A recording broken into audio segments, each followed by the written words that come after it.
You know, if the Wright brothers hadn't made the first flight, where would we be? We've only been flying 100 years, and you have to have people that have gone before you and done things to aspire to. The learning from the past is incredibly important. It drives our future.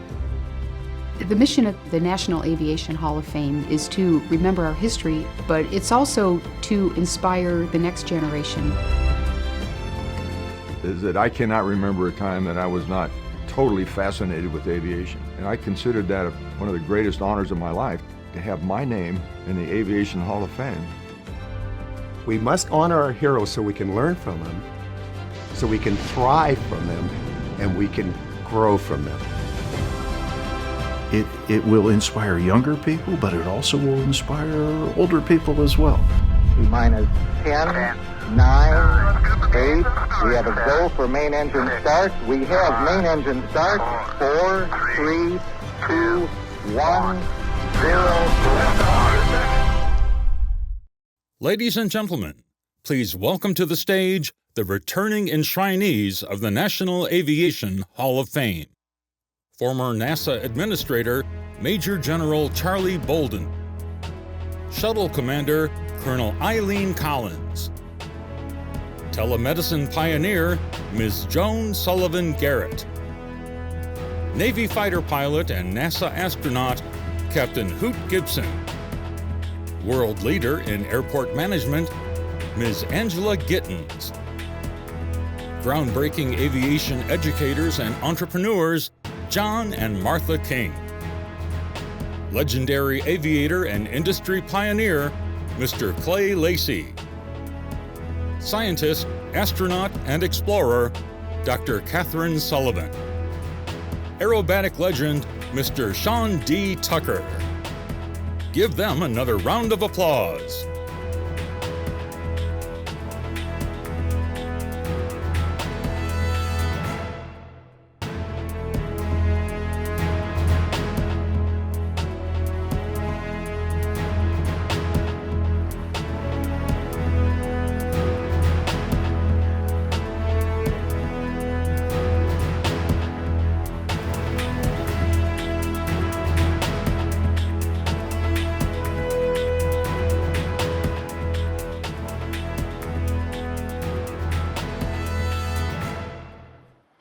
Ladies and gentlemen, please welcome back to the stage enshrinee Sean Tucker.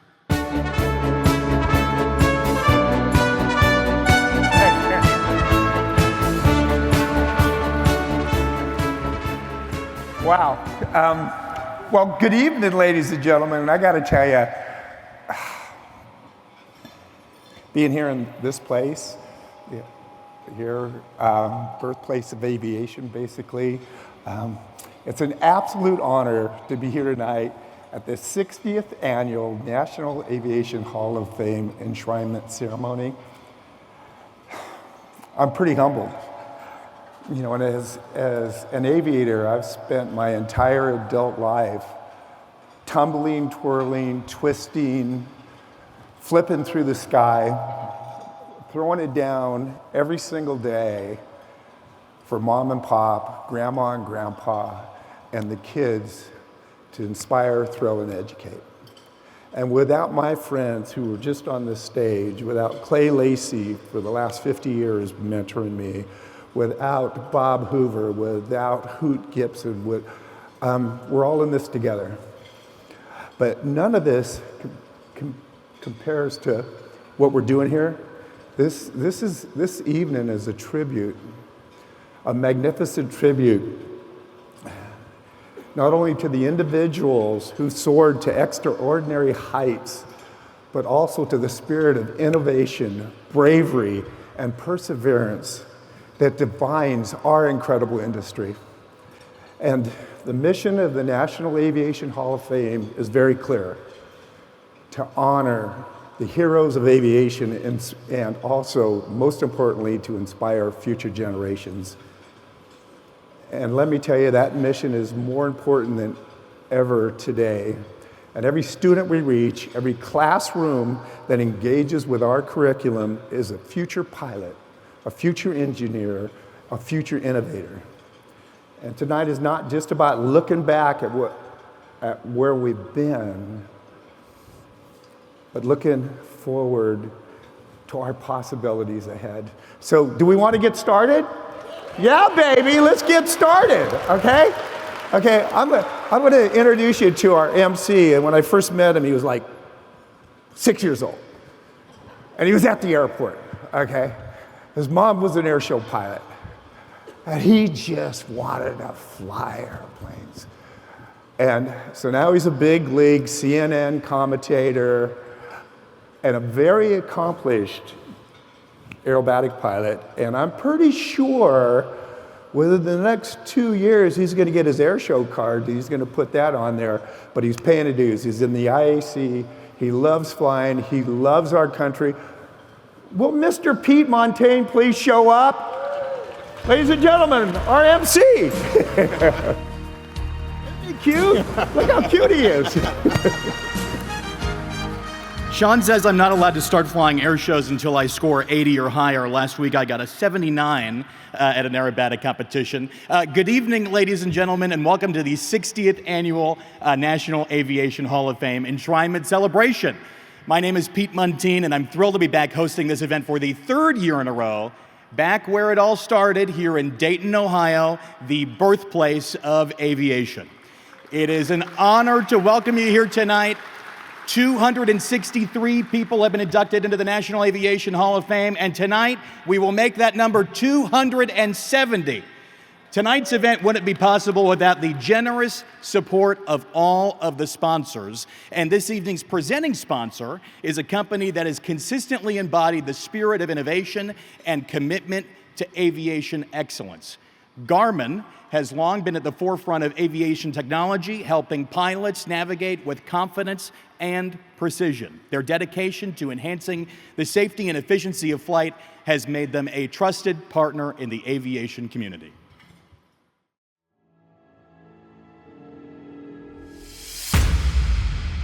For 35 years, we've connected people to their passions in the only way we know how. By revolutionizing industries through innovation. The emergency auto land system is controlling all flight functions. And collaboration.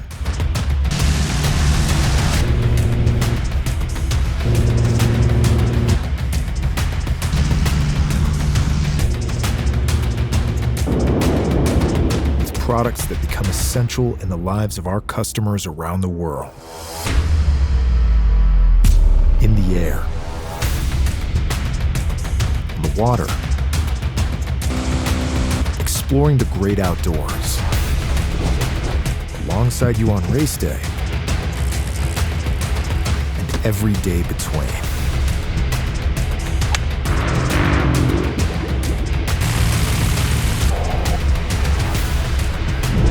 That's Garmin. Engineered on the inside for life on the outside.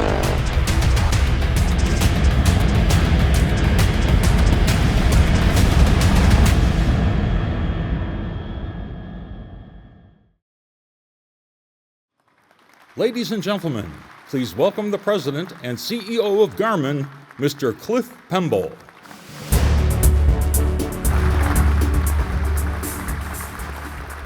Good evening, ladies and gentlemen. My name is Cliff Pemble, and I'm President and CEO of Garmin. It's my privilege to welcome you tonight to the 60th National Aviation Hall of Fame Enshrinement Ceremony.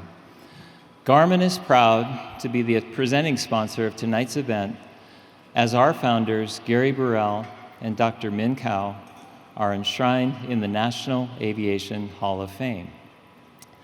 The era of aviation and space discovery is still relatively young, and yet we live in a world where air and space flight seem commonplace to most people. Now, I know for a fact that's not true for anyone in this room, because we know that every flight is a miracle made possible by people who made extraordinary contributions, each one building on the contributions of those that came before. Tonight's enshrinees probably never thought they would be recognized for their achievements, but instead they were motivated to advance the science of flight because of its enormous potential to improve people's lives and make the world a better place. It's an honor to be here tonight to celebrate the National Aviation Hall of Fame Class of 2024 and reflect together on the extraordinary contributions that all enshrinees, past and present, have made to advance the science of flight. As we begin, please rise for the presentation of colors by the Civil Air Patrol, and remain standing, please, for our national anthem sung by the Kettering Children's Choir.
Ladies and gentlemen, please welcome 2013 National Aviation Hall of Fame enshrinee, Captain Hoot Gibson, to deliver tonight's invocation.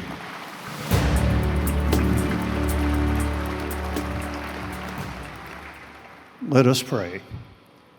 Heavenly Father, we thank you for this day, and we ask for your blessing upon this evening. We thank you for guiding the footsteps and the flight paths of the shining stars of aerospace that we enshrine this night. We also pause to remember and give thanks for the enshrinees who have passed away in the last year. Their legacies continue to inspire and uplift us all. We thank you as well for all the blessings that those of us present here tonight have enjoyed in our lives. We seek your continuing guidance and protection as we continue our journeys forward, both in this life and in the next. We ask all this in your name. Amen. Please be seated. Ladies and gentlemen, please welcome the Chair of the Board of Trustees of the National Aviation Hall of Fame, Jim Cooling.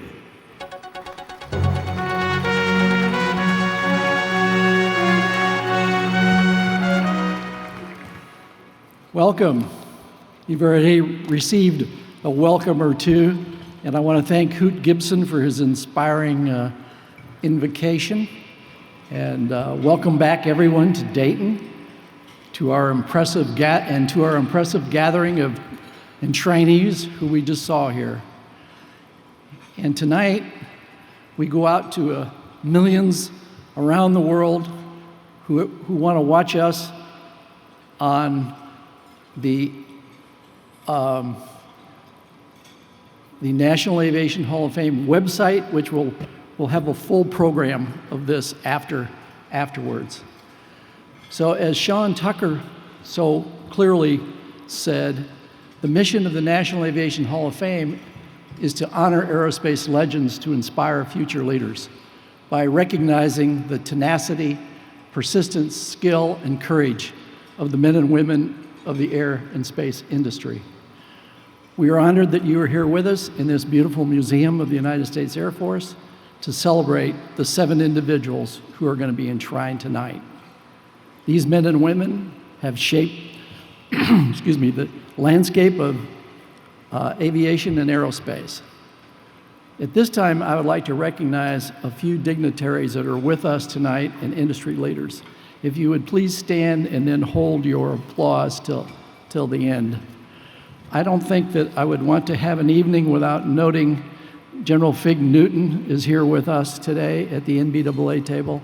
He's a former Air Force general and pilot in the Thunderbirds and past chairman of the NBAA. And seated with him is Ed Boland, the chairman and CEO of he's the president and CEO of the National Business Aircraft Association. And then close by, I see Pete Bunce, who's the CEO and president of the General Aviation Manufacturers Association.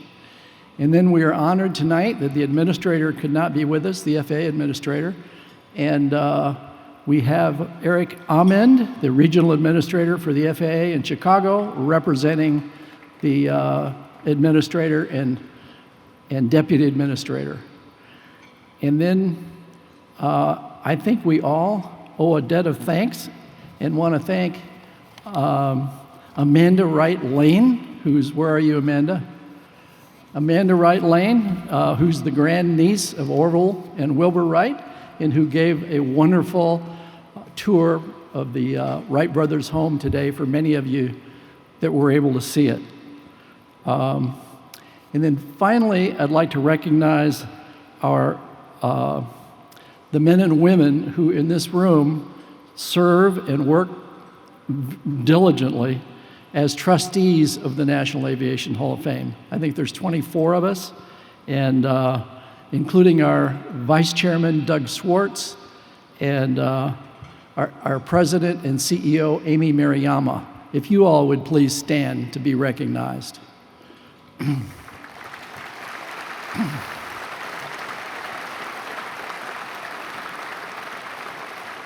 And I personally thank all of you, okay? And then finally, I want to recognize our active duty and military veterans who are in our audience tonight. To those of you who have served or are serving bravely here or in another country, both in times of peace, we owe you a deep debt of gratitude. If you are a veteran or active duty, please stand and be recognized for your service and dedication.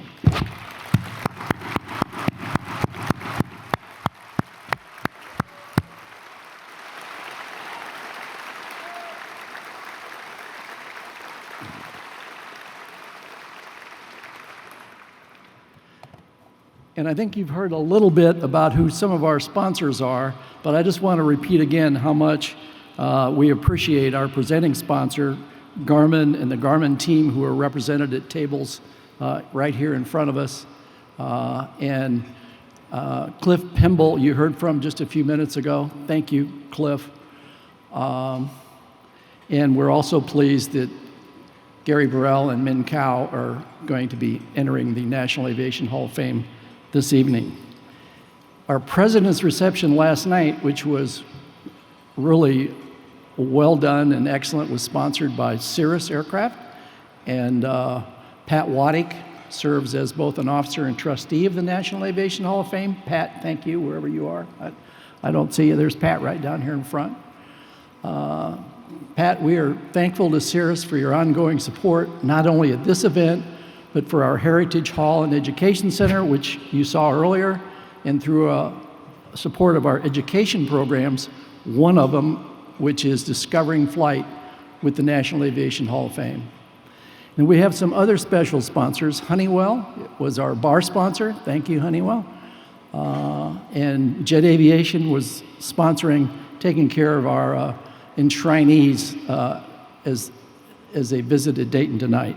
And in your program at the table, there's a full list of sponsors. I'm not going to go through all of them, but every one of them is very important, and we thank you for that. And I want you to also please thank them for their contributions. Yeah. So tonight we pay homage to America's aviation and aerospace heroes and seek others to encourage to follow in their footsteps with our education programs and to hopefully become enshrinees in the future. Our education programs target young students in partnership with PBS and others to stimulate the exciting and important opportunities in aviation. You'll hear more about the educational programs from our president and CEO who will speak later in the program. And I know we're going to start the enshrinement ceremony promptly, but I want to share with you and introduce to you a few of the really exceptional people that we recognized last night at the President's reception at the beautiful Dayton Art Institute. The first is Larry O'Connor. Larry is from Dayton, Ohio. Here he is. And they're going to put a picture of you here shortly. Larry, if I have him, here we go. There's Larry and Hoot Gibson, who introduced him. And Larry is not only a visionary entrepreneur, but also a passionate aviator and advocate for exploring the skies and beyond. Larry was awarded the Neil Armstrong Outstanding Achievement Award, established to recognize lifelong dedication to leadership in promoting aviation and the values of citizenship, dignity, integrity, and service. Larry has been relentless for advancing aerospace technology and exploration. His involvement in cutting-edge projects and missions, including his role as an astronaut leading a private mission to the International Space Station, has pushed the boundaries of what is possible, inspiring countless others to dream big and reach higher. So congratulations, and Mark Armstrong would normally be here, but he sends his apologies. He comes every year, but he's in Europe tonight, so he couldn't be with us to honor you, Larry. And please tell Bud Seal I said hi. Yeah. We're friends.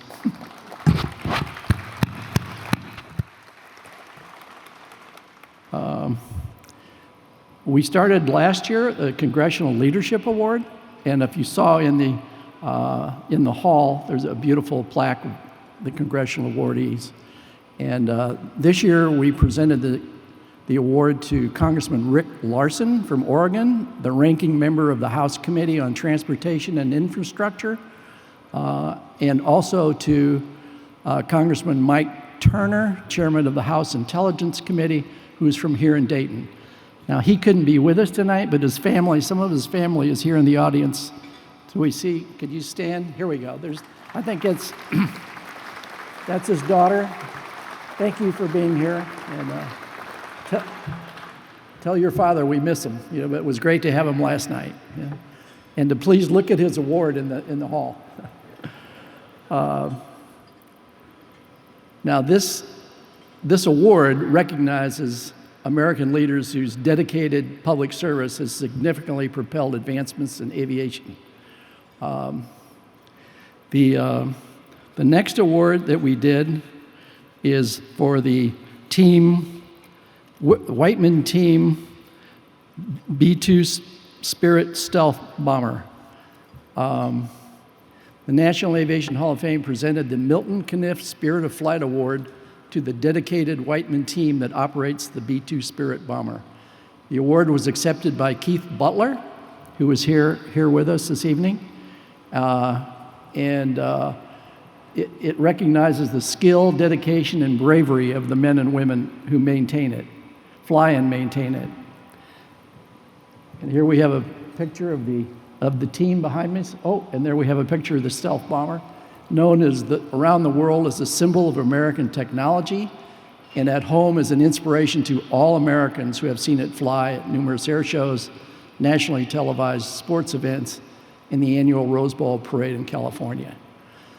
The stealth bomber inspires American patriotism and embodies the very courage of flight, the very spirit of flight, courage, and an unyielding sense of duty.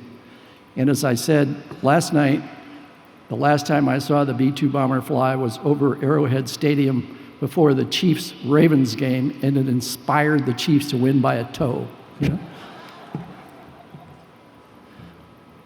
The next award was to Mark Westlake, who received the Scott Crossfield Aerospace Teacher of the Year for inspiring the future innovators of the 21st century through aerospace education and honoring the vision of the legendary enshrinee Scott Crossfield.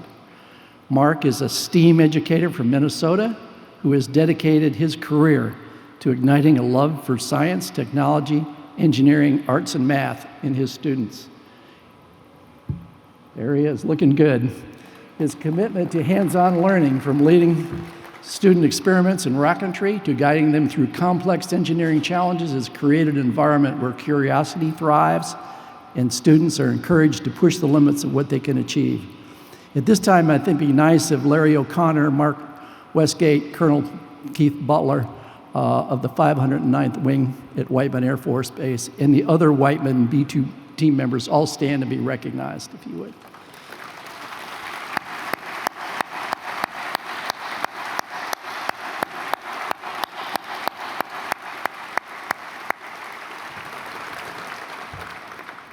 We at the National Aviation Hall of Fame are grateful for the contributions made every day by individuals and organizations to advance the progress of the aviation industry. Tonight, we gather to honor and induct these new enshrinees. They will take their place among the 263 aviation heroes currently enshrined and also listed in the back of your program tonight if you want to see who's in the Hall of Fame. And if you know somebody that you think should be in the Hall of Fame, you just have to be sure you're a member of the National Aviation Hall of Fame and you have the right to go on the website and nominate somebody that you think it would be appropriate to be in the Hall of Fame. And the legacies that we honor tonight are not just etched in the past, they are vibrant inspirations that will forever guide and motivate those who follow in their footsteps. The mission of the National Aviation Hall of Fame, as chartered by Congress, is to select, honor, and tell their stories for the next generation of pioneers, visionaries, and leaders. Thank you all for being here this evening, and congratulations to those of you who are being enshrined. And let me tell you, you are going to hear some wonderful stories tonight, and there will be no press interruptions and no fact-checking, so just enjoy every bit of it, okay? Thank you very much.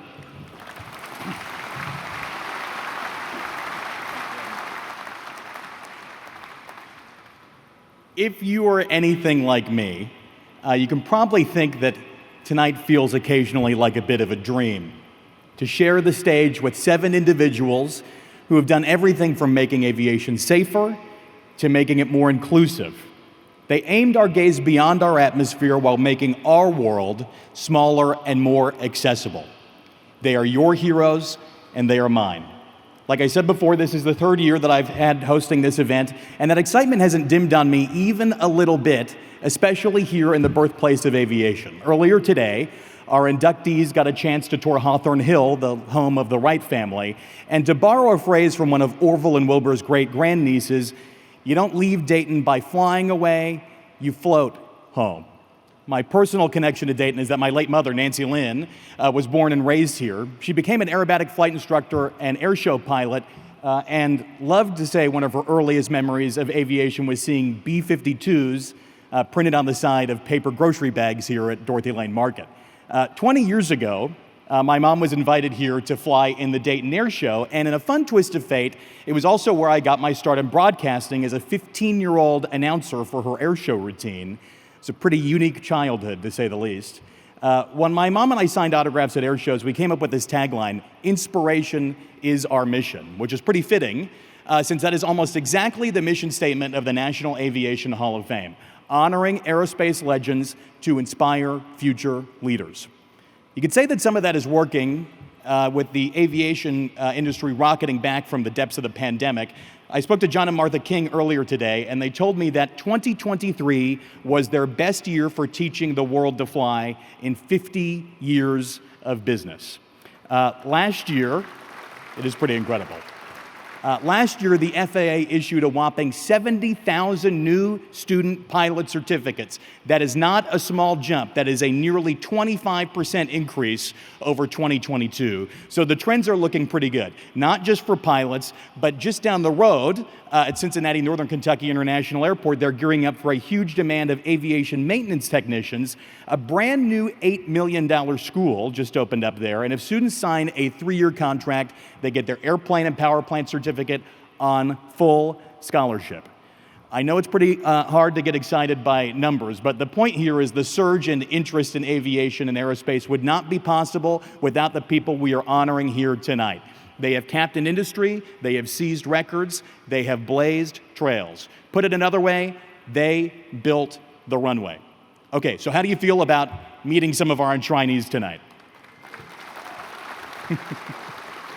Our first inductee is a true pioneer, visionary, and leader in every sense of the word. As the founder of Women in Aviation International, she has been a driving force in empowering countless women to pursue their dreams in aviation and aerospace.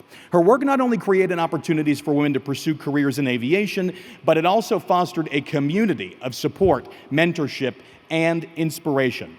Now, please direct your attention to the screen. Born in 1956 in San Diego, California, Peggy Chabrian had a passion for inspiring others. Chabrian started her career in Chattanooga, Tennessee, majoring in elementary education.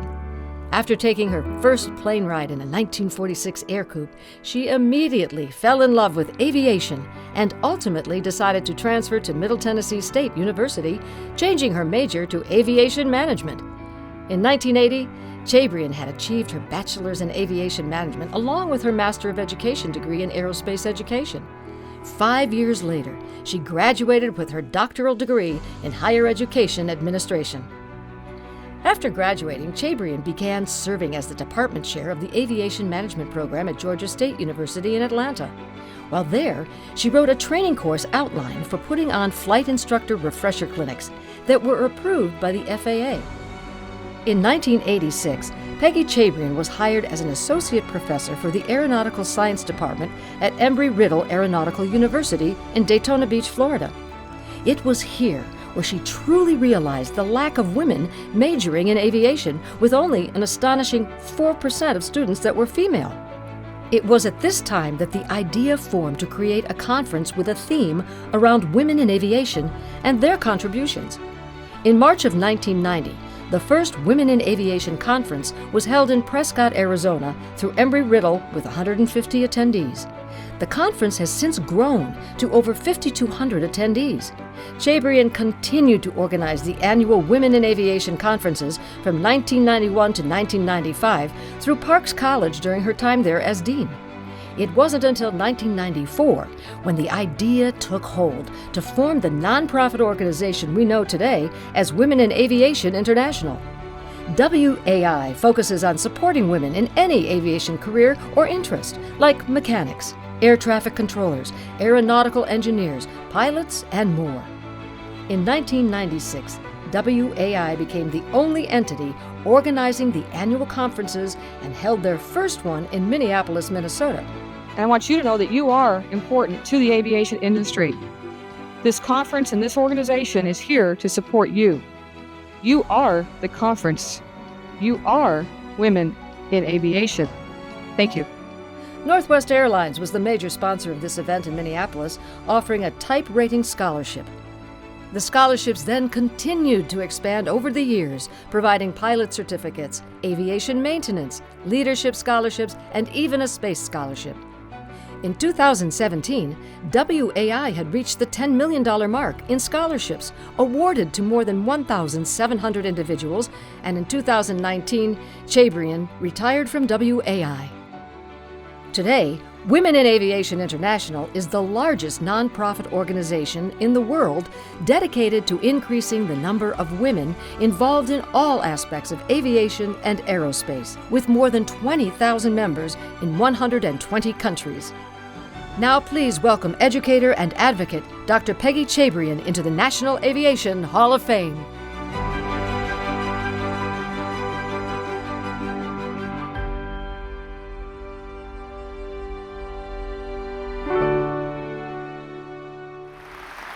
Please welcome enshrinees from the class of 2019, John and Martha King.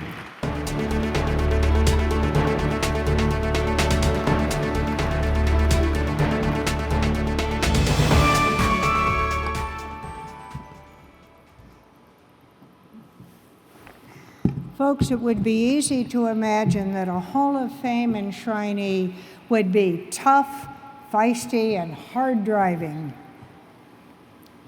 But the Peggy we have come to know is a collaborative, supportive, encouraging, and inclusive person who set out to make aviation opportunity more accessible to women.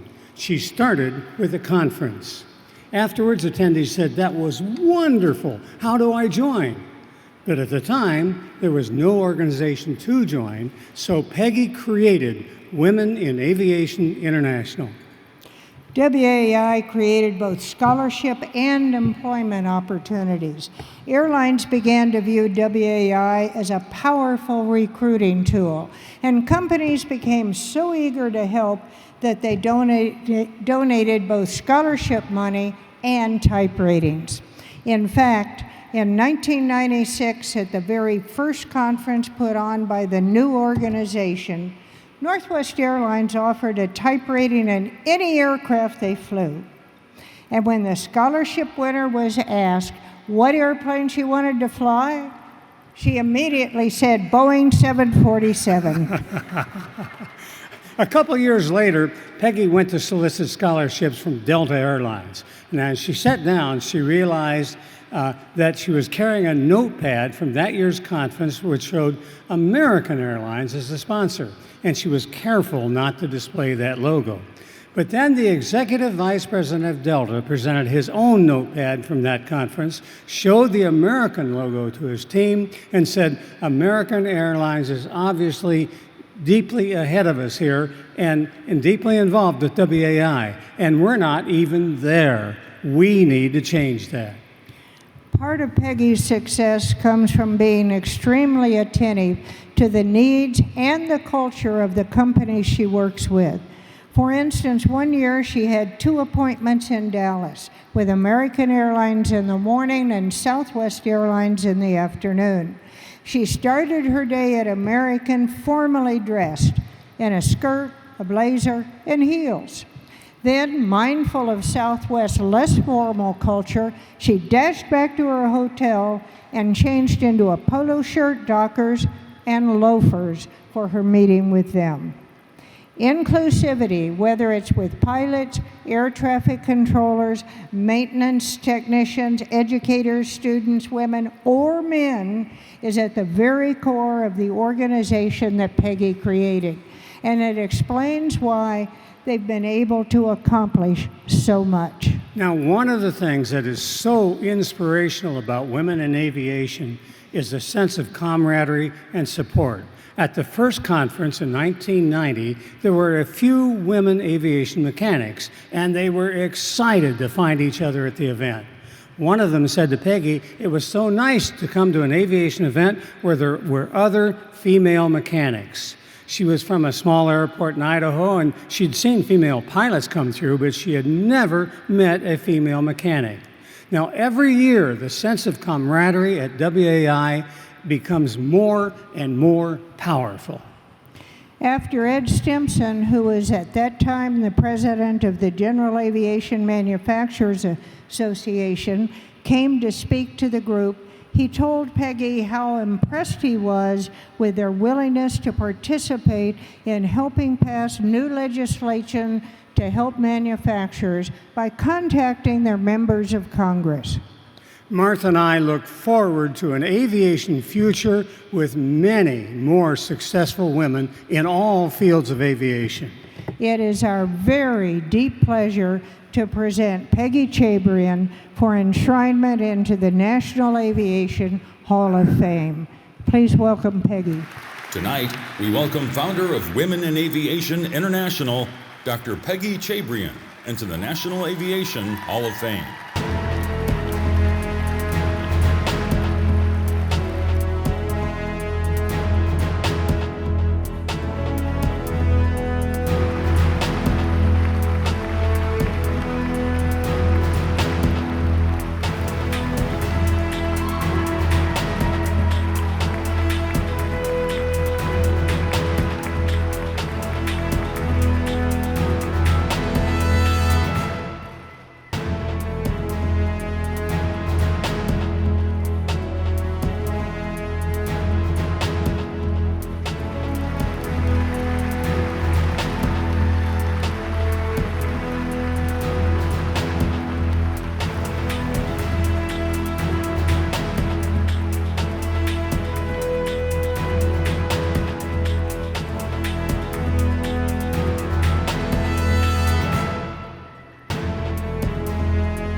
Thank you.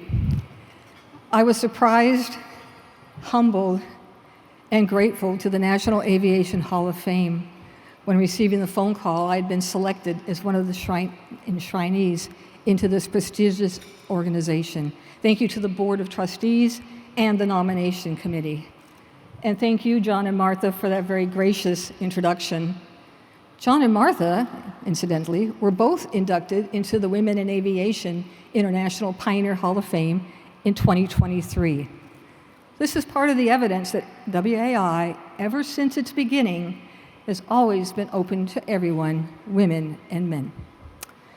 My first exposure to seeing airplanes was watching the Blue Angels train over the Naval Air Station in El Centro, California, where my father was stationed my senior year in high school, and how thrilling it was 40 years later to fly with one of the Blue Angels during the 100th anniversary of naval aviation. Well, after high school, off to college in Tennessee, all the way from California, spending 3 days and 2 nights on a Greyhound bus.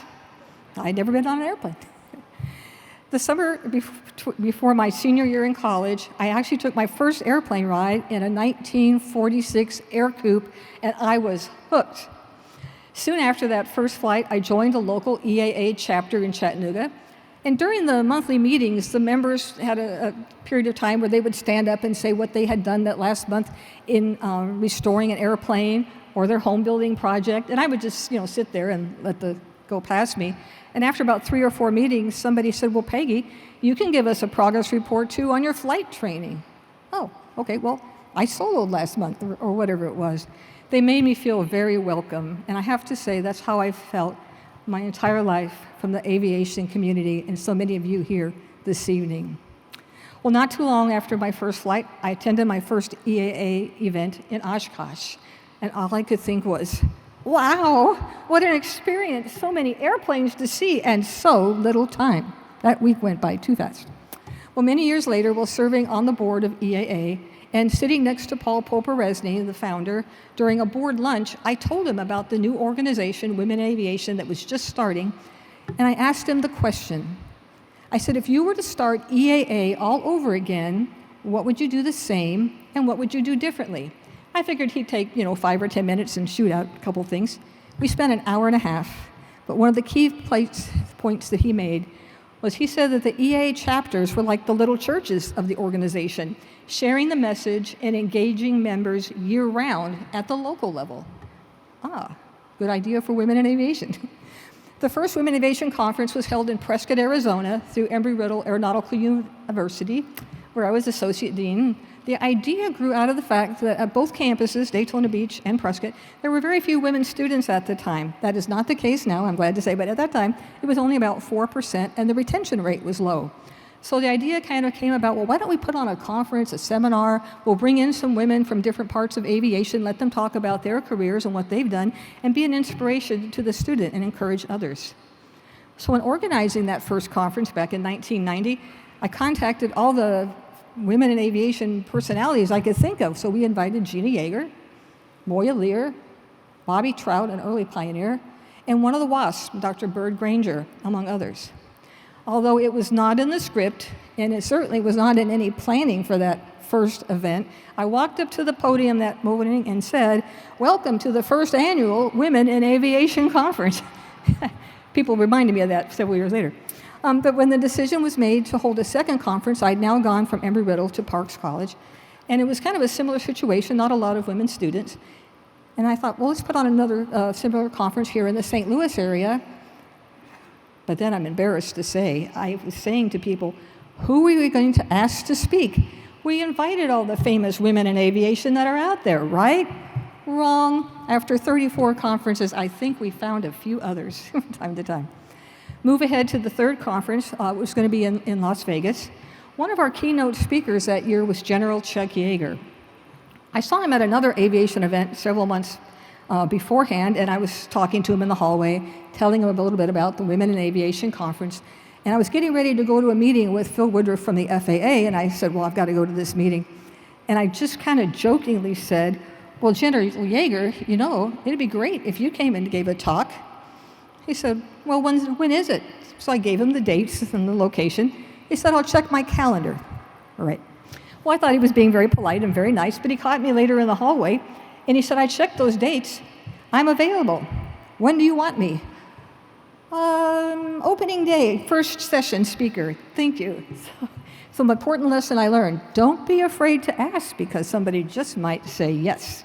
And we have found that true with scholarships, sponsorships, just all kinds of things throughout the organization. He was a longtime friend of Women in Aviation, spoke at several of the conferences, and always enthusiastic to be a part of it. Year 5, as John and Martha mentioned, when we actually started the organization. People asked me back in the beginning, well, why were we starting a new aviation organization since there were several out there already? Excellent organizations, some of them for women. But one of the key differences was these other groups tended to be focused, maybe just for pilots, or just for air traffic controllers, or just for mechanics. Women in Aviation has always been open to anybody in any aviation career area, general aviation, commercial, business, military, and we welcome everyone. When Women in Aviation moved to the Dayton area here a few years later, it was now a standalone organization, not part of a university, no employees to say, would you kind of help with the registration for this conference we're going to do? Volunteers became very important. A fond memory was here in Centerville, Ohio, at the International Women's Air and Space Museum. I had 2 volunteers, one is here tonight, Patty, helped put on 27,000 mailing labels onto conference brochures, one at a time, put them all in zip code order, and we got them to the post office in less than 24 hours. Thank you, Patty. My first husband, Bruce Beatty, is co-founder of WAI and played an important role in those first conferences before there was an organization and the first few years of WAI. He passed away in 1998. Some of the highlights of my life include the many aviation people I had the honor of working with. Many of you here tonight currently working with and leading up aviation companies and organizations, FAA and NASA administrators, secretaries of the Air Force, air show performers, aviation and publishers, and the tens of thousands of members and volunteers.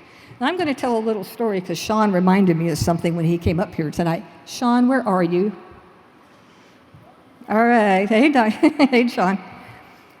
So we were having a conference in Reno, Nevada, this one particular time, and our keynote speaker for the luncheon, which is like our main event. We sometimes have 5,000 people just at the luncheon. And the speaker we had advertised was coming, had a lot of enthusiasm, and that she was coming to speak. And within 24 hours of when she was supposed to give her presentation, her assistant called and said, "We're very sorry, but she was at the doctor's office and she is not allowed to fly. She had a really bad inner ear infection." So I'm standing there in the hotel, this big publicized lunch. We're in Reno, Nevada. I'm thinking, who can I get on such short notice to travel here and be here? And it would be a wonderful speaker, very enthusiastic and energetic. And I thought, well, wait a minute. I know somebody who lives over in Northern California, not too far from Reno. And I placed the call to Sean. I told him the situation, and sure enough, he dropped everything and showed up that next morning and was our luncheon speaker and did a tremendous job. And Sean, I'll always remember that. Thank you very much. One special memory I have was an invitation to attend the White House ceremony when then President Clinton announced Eileen Collins as the first woman to be the commander of the space shuttle. But I almost didn't go. I got the phone call, and I was in the office, and I was on a call. Another person was in the office, and they pick up the phone, and they're like motioning to me like, important call, important call. I'm like, I'm on a call. Well, no, it's the White House. And I was like, yeah, sure. Right, this is a joke, right? They said, no, it really is, it's the White House. So the person I'm talking to, I said, they say it's the White House, I'll call you right back. It was calling to invite me, saying thank you, Eileen, for that invitation to be there for your announcement as being the first woman shuttle commander. Well, the organization is not just an annual conference, but includes Aviation for Women magazine, a chapter program, Girls in Aviation Day programs, and so much more. Visiting chapters and participating in these annual Girls in Aviation Day events were always highlights for me to go and meet members in their location and see what they were doing and hear their stories. And the scholarships. What a wonderful night in 2016 when the scholarships awarded reached the $10 million level and a couple of hundred current and past scholarship recipients marched up on the stage for the celebration. I will always remember that night. I've been blessed to have worked with many outstanding people in aviation, many of you here, including many pioneers and current leaders.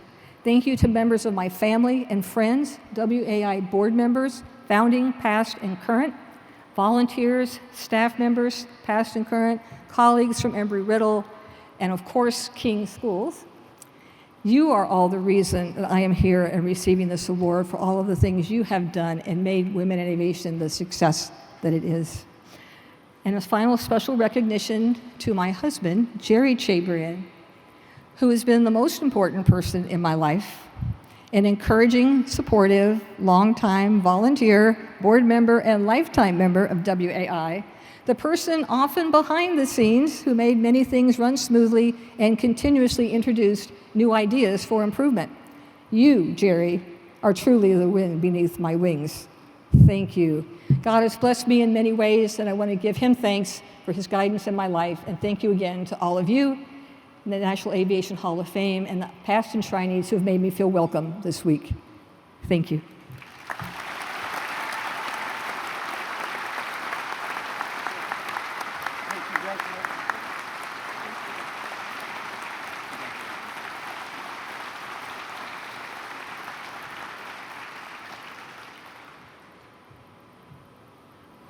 Okay, our next inductee's name is synonymous with safety in aviation. As the inventor of the Ground Proximity Warning System and later the Enhanced Ground Proximity Warning System, he has revolutionized the way that pilots navigate our skies. His innovations have dramatically reduced the risk of dreaded CFIT, controlled flight into terrain, one of the leading causes of aviation accidents before his groundbreaking work. Don Bateman was born in 1932 in Saskatoon, Saskatchewan. After witnessing an airplane crash as a child, Bateman began his fascination with aviation safety.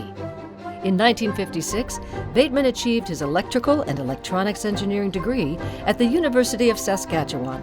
He then started his career with a telephone equipment company before taking on a job with Boeing, where he worked on the 707. After working with Boeing in Renton, Washington, Bateman joined electronics maker United Control, later becoming Honeywell. While working at Honeywell, Don worked to create over 40 United States patents and over 80 foreign patents involving aircraft terrain avoidance systems, heads-up displays, stall warning systems, and many more. His most notable patent came in 1976 when he created the Aircraft Landing Approach Ground Proximity Warning System, the GPWS, at the Sunstrand Corporation, which became Honeywell. In the late 1960s, there were numerous controlled flight into terrain accidents, CFIT, which resulted in hundreds of casualties over the years. Bateman sprung into action with his team at Honeywell to create a system that warns pilots prior to any such accident. The GPWS alerts pilots when their aircraft is flying dangerously low or close to any sort of hazardous terrain. This was a momentous invention for all aircraft, as it allowed pilots to fly in low visibility with confidence. The Federal Aviation Administration then made it mandatory for all large turbine aircraft to be equipped with the GPWS. In 1974, there were still occurrences of the GPWS running into blind spots, which then led to more CFIT accidents. Don Bateman then went on to create the Enhanced Ground Proximity Warning Systems, EGPWS, in the late 1990s. With the new software improvements, the Enhanced Warning System relies on ground positioning software, GPS technology, to accurately map the Earth's terrain relative to the position of the aircraft. Caution, terrain. Caution, terrain. Bateman continued to work on numerous warning systems with his time at Honeywell before retiring in 2016. These inventions won Don Bateman multiple awards, including being inducted into the National Inventors Hall of Fame. With Don Bateman's work on the EGPWS, he has saved countless lives, and it has continued to be utilized in aircraft across the world. Forever remembered as the father of terrain awareness warning systems, tonight we welcome Don Bateman into the National Aviation Hall of Fame.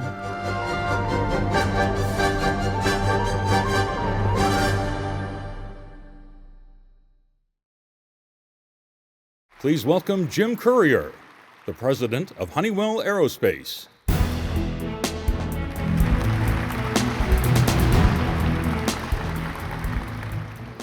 Good evening, ladies and gentlemen. It is an absolute privilege to stand before you today as we celebrate the induction of an extraordinary individual, Don Bateman, into the National Aviation Hall of Fame. It is also an honor to be here with Don's family, his wife Mary, his children Katie and Patrick, and his grandchildren Asher and Sienna. Don Bateman's legacy in aviation safety is nothing short of revolutionary, and it is fitting that we gather here to recognize his profound contributions. The inspiration for Don's groundbreaking safety work traces back to his childhood when in 1940, as a third grader, Don and a friend skipped school early to chase a flash in the sky.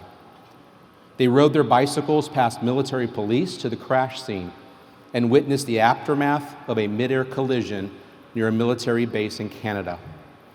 The horrific scene of mangled aircraft parts left an indelible impression on this 8-year-old. As punishment for skipping school and taking a piece of canvas from the wrecked plane, Don's teacher assigned him to write a 1-page report on what he saw.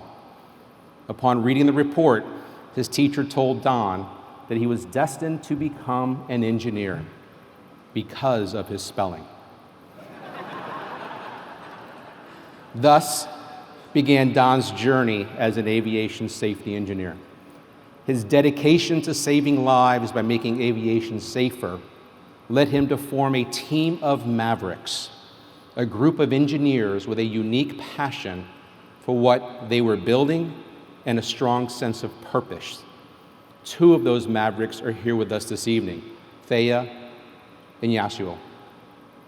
Don was not just an innovator, but also a leader at Honeywell, who encouraged his team to make flying safer with each step and improve their products continually. Theo worked for Don and remembers him as a leader who wasn't afraid to speak up, but also someone with a clever sense of humor, humility, and a welcoming nature. She shares his guiding principle, which was quite simple. Try to make it friendly for the pilots and know that the damn thing works. Don had a unique way of making his point about the need for investment in safety technologies.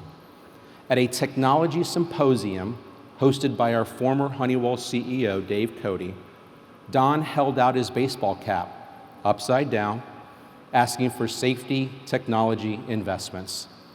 He humorously suggested that for every dollar donated, he would return $100. Suffice it to say, Dave contributed and expressed his admiration for Don's relentless curiosity, strong desire to see Honeywell do well, and his willingness to speak up. His gesture highlighted Don's belief and commitment to improve aviation safety. Don was advocating for runway excursion safety technology, an EGPWS upgrade that is now available, along with runway collisions safety technology, soon to be certified with an upgrade to the EGPWS. Don valued diverse backgrounds and viewpoints, fostering a collaborative and inclusive work environment. Yasuo, who worked for Don for more than 20 years, noted Don's trustworthiness within the aviation industry, including customers and regulators. In his final years before his retirement, Don introduced Yasuo as his successor at industry gatherings, a gesture that Yasuo likened to carrying the Bateman passport, which grants access and credibility in places typically off limits to regular engineers. When Yasuo asked what it took to become the next Don Bateman, Don's advice was simple yet profound. Always be honest, especially to your customers. This honesty was the key to earning the Bateman passport. Jason Wissink, another colleague, shared that Don always valued relationships and invested time in getting to know people, making him relatable to anyone, from very early career employees to senior aviation figures. Don's willingness to discuss flight safety and help new employees understand Honeywell's role in the industry was unparalleled. Don's legacy is a reminder of the power and innovation and the profound difference one individual can make. As we celebrate this remarkable achievement, let us look to the future with the same spirit and innovation and commitment to safety that Don exemplified throughout his career. We owe it to him and all those who depend on us to carry forward this legacy of excellence. Before I depart, I would like to add one final comment from Don's youngest daughter, Katie. She says her dad was always proud of his team, especially Thea and Yasuo, and their dedication to making it safer to fly as the key drivers for innovation in aviation. She added, "My dad saw aviation as magic and raised us to love flying and travel, as well as the sense that there's always opportunity to innovate and make something better. Don made us all better." Congratulations to the Bateman family on this well-deserved honor. Thank you. Tonight, we welcome trailblazer and innovator Don Bateman into the National Aviation Hall of Fame. Accepting on behalf of Mr. Bateman tonight is his daughter, Katherine McCaslin.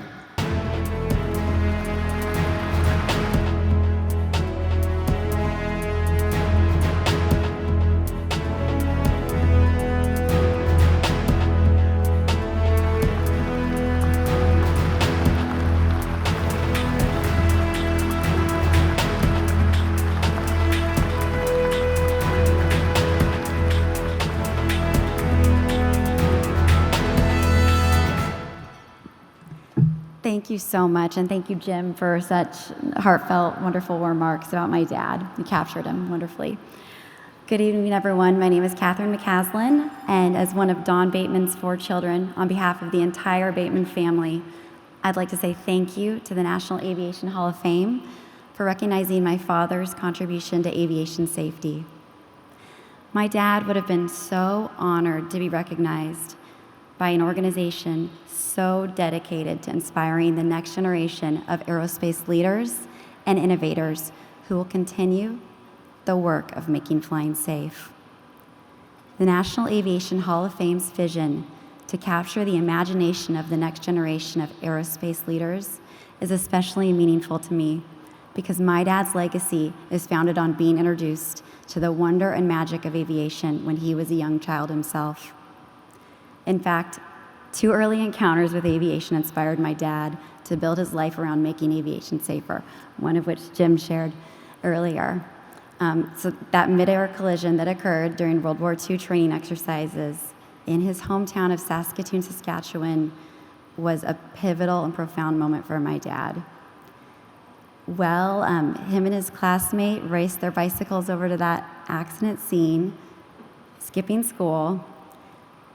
That moment never left my dad. He spoke about it for the rest of his life. Thankfully, my dad had some other positive, later pivotal moments as a child with aviation.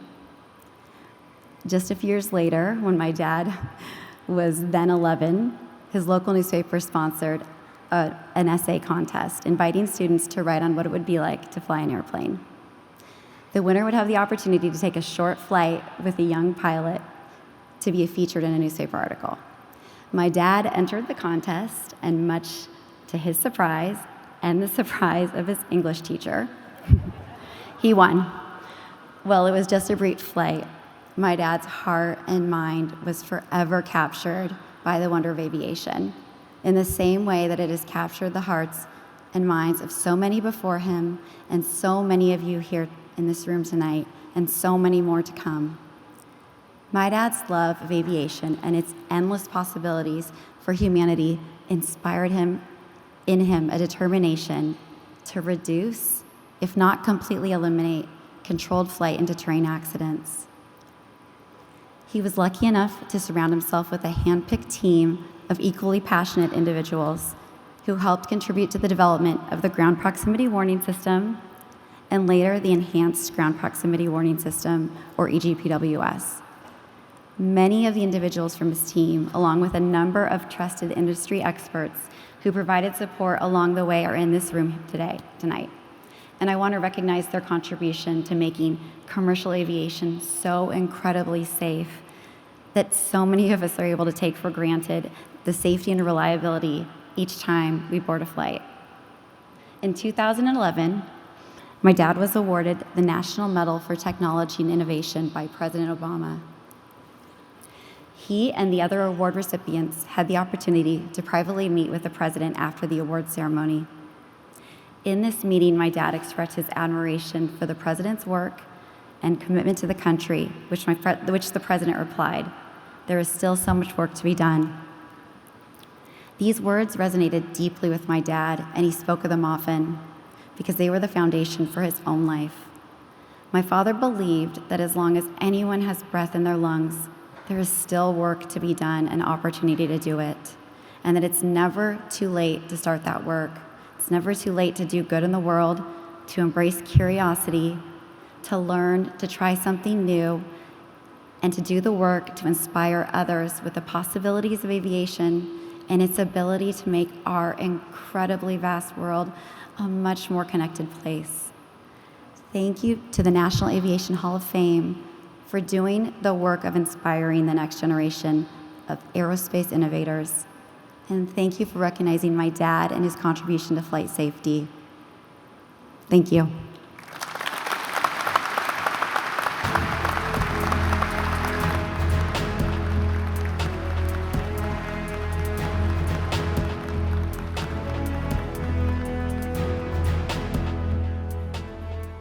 Ladies and gentlemen, please enjoy your dinner. Our program will begin again shortly.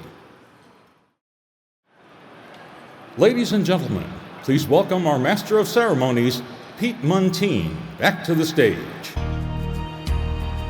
Hello again, everybody. I hope everyone is enjoying their dinner. Please continue with your meal. It is my pleasure to welcome the President and CEO of the National Aviation Hall of Fame, Amy Marurama, to the stage.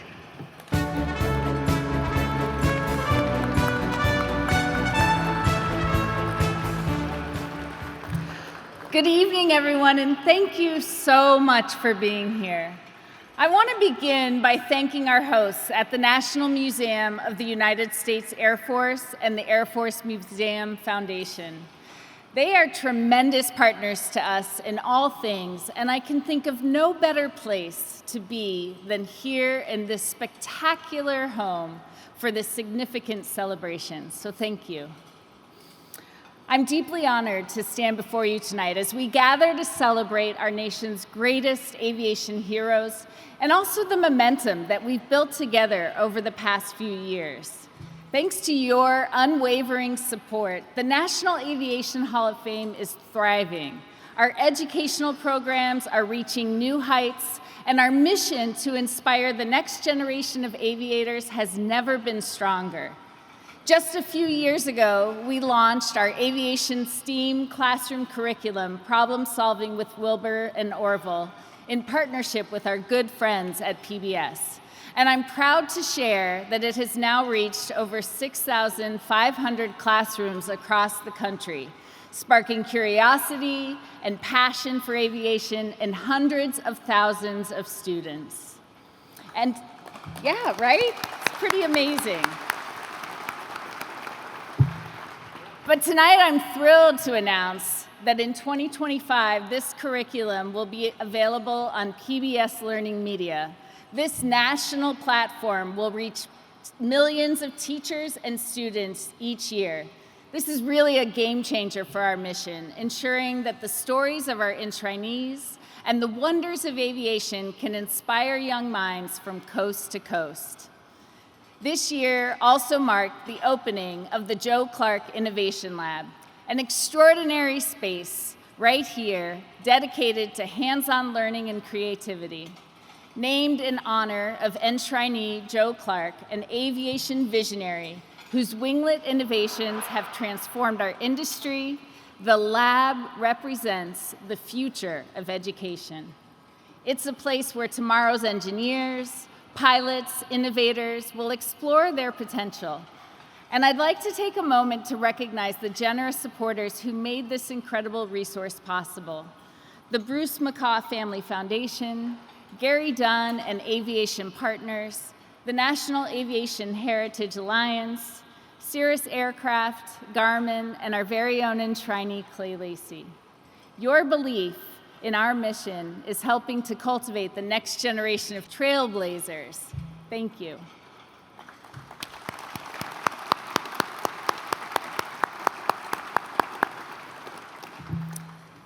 But none of this would be possible without the heart and soul of the National Aviation Hall of Fame, and that is our dedicated staff and volunteers.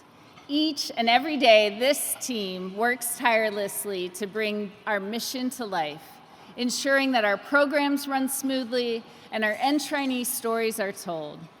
Thank you to all of them for your passion, your commitment, and your hard work. We couldn't do this without you.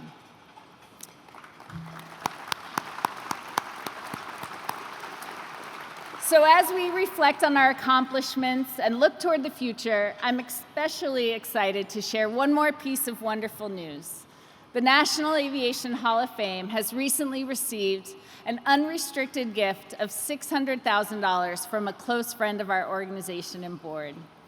This gift not only celebrates our momentum, but supports our mission of educating and inspiring, and it's a testament to the belief others have in what we are building together.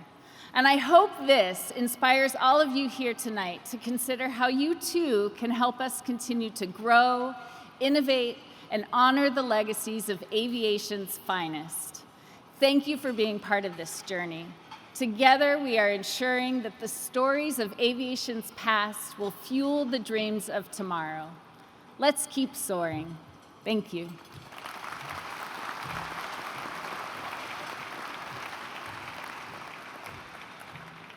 Thank you, Amy. And now on to our next presentation. Two trailblazers whose innovations in GPS technology have transformed aviation as we know it. Their pioneering work has made navigation safer, more precise, and accessible to pilots and travelers around the world.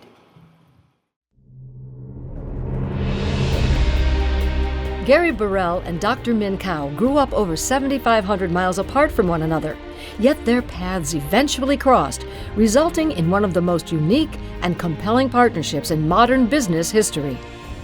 In 1937, Gary Burrell was born and raised in Wichita, Kansas, known as the air capital of the world. After high school, Burrell earned his bachelor's degree in electrical engineering at Wichita State University and would later go on to earn a master's degree at Rensselaer Polytechnic Institute in New York.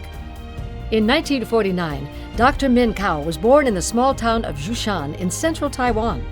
Kao earned his Bachelor of Science degree in electrical engineering from National Taiwan University in Taipei before making his journey to the United States, where he attended the University of Tennessee to study electrical engineering, earning a master's degree in 1974 and a PhD degree in 1977. He would go on to work as a systems analyst for Teledyne, and later as an algorithm designer for Magnavox Advanced Products, where he designed the Kalman filter algorithms for the Department of Defense's Phase 2 GPS equipment to be installed on a broad range of air, sea, and land vehicles. Meanwhile, Burrell returned to Kansas and joined King Radio Corporation, which was later acquired by Allied Signal. It was at King Radio in 1983 when Burrell recruited Kao to develop GPS technology for general aviation. The two continued to advance their work in aviation as Kao led the development for the first GPS navigator to be certified by the FAA, and Burrell developed the first successful NavCom for the general aviation market. In 1983, following the tragic downing of Korean Airlines Flight 007, President Ronald Reagan opened America's global positioning system for civilian use to prevent the needless loss of life caused by inaccuracies and limitations of legacy navigation systems. Burrell and Cow recognized the game-changing safety and operational advantages of GPS technology and felt a sense of desperation to bring these benefits to as many users as possible. In 1989, the two raised $4 million, including their savings, to start their own company. Settling in an office space in Lenexa, Kansas, the two men formed Garmin, a coupling of their first names, and set out to design their first product, the GPS 100, a navigation device designed for aviation, marine, and land applications. The product was groundbreaking for its time and was an immediate success, attracting the attention of thousands, allowing the company to become profitable in the first year of production. Garmin's culture of innovation established by Burrell and Cow has resulted in many new product categories and technological advances in aviation, including the first GPS navigation device certified for instrument approaches, the first integrated GPS NavCom receiver for aviation, the first fully integrated cockpit system for general aviation, and the first FAA-certified autonomous landing system for general aviation that can prevent tragic accidents caused by pilot incapacitation. These firsts, along with many others outside of aviation, have established an enduring legacy of enriching lives by creating products that are loved by and essential to millions of people around the world. Tonight, we welcome GPS navigation pioneers Gary Burrell and Dr. Min Cow into the National Aviation Hall of Fame.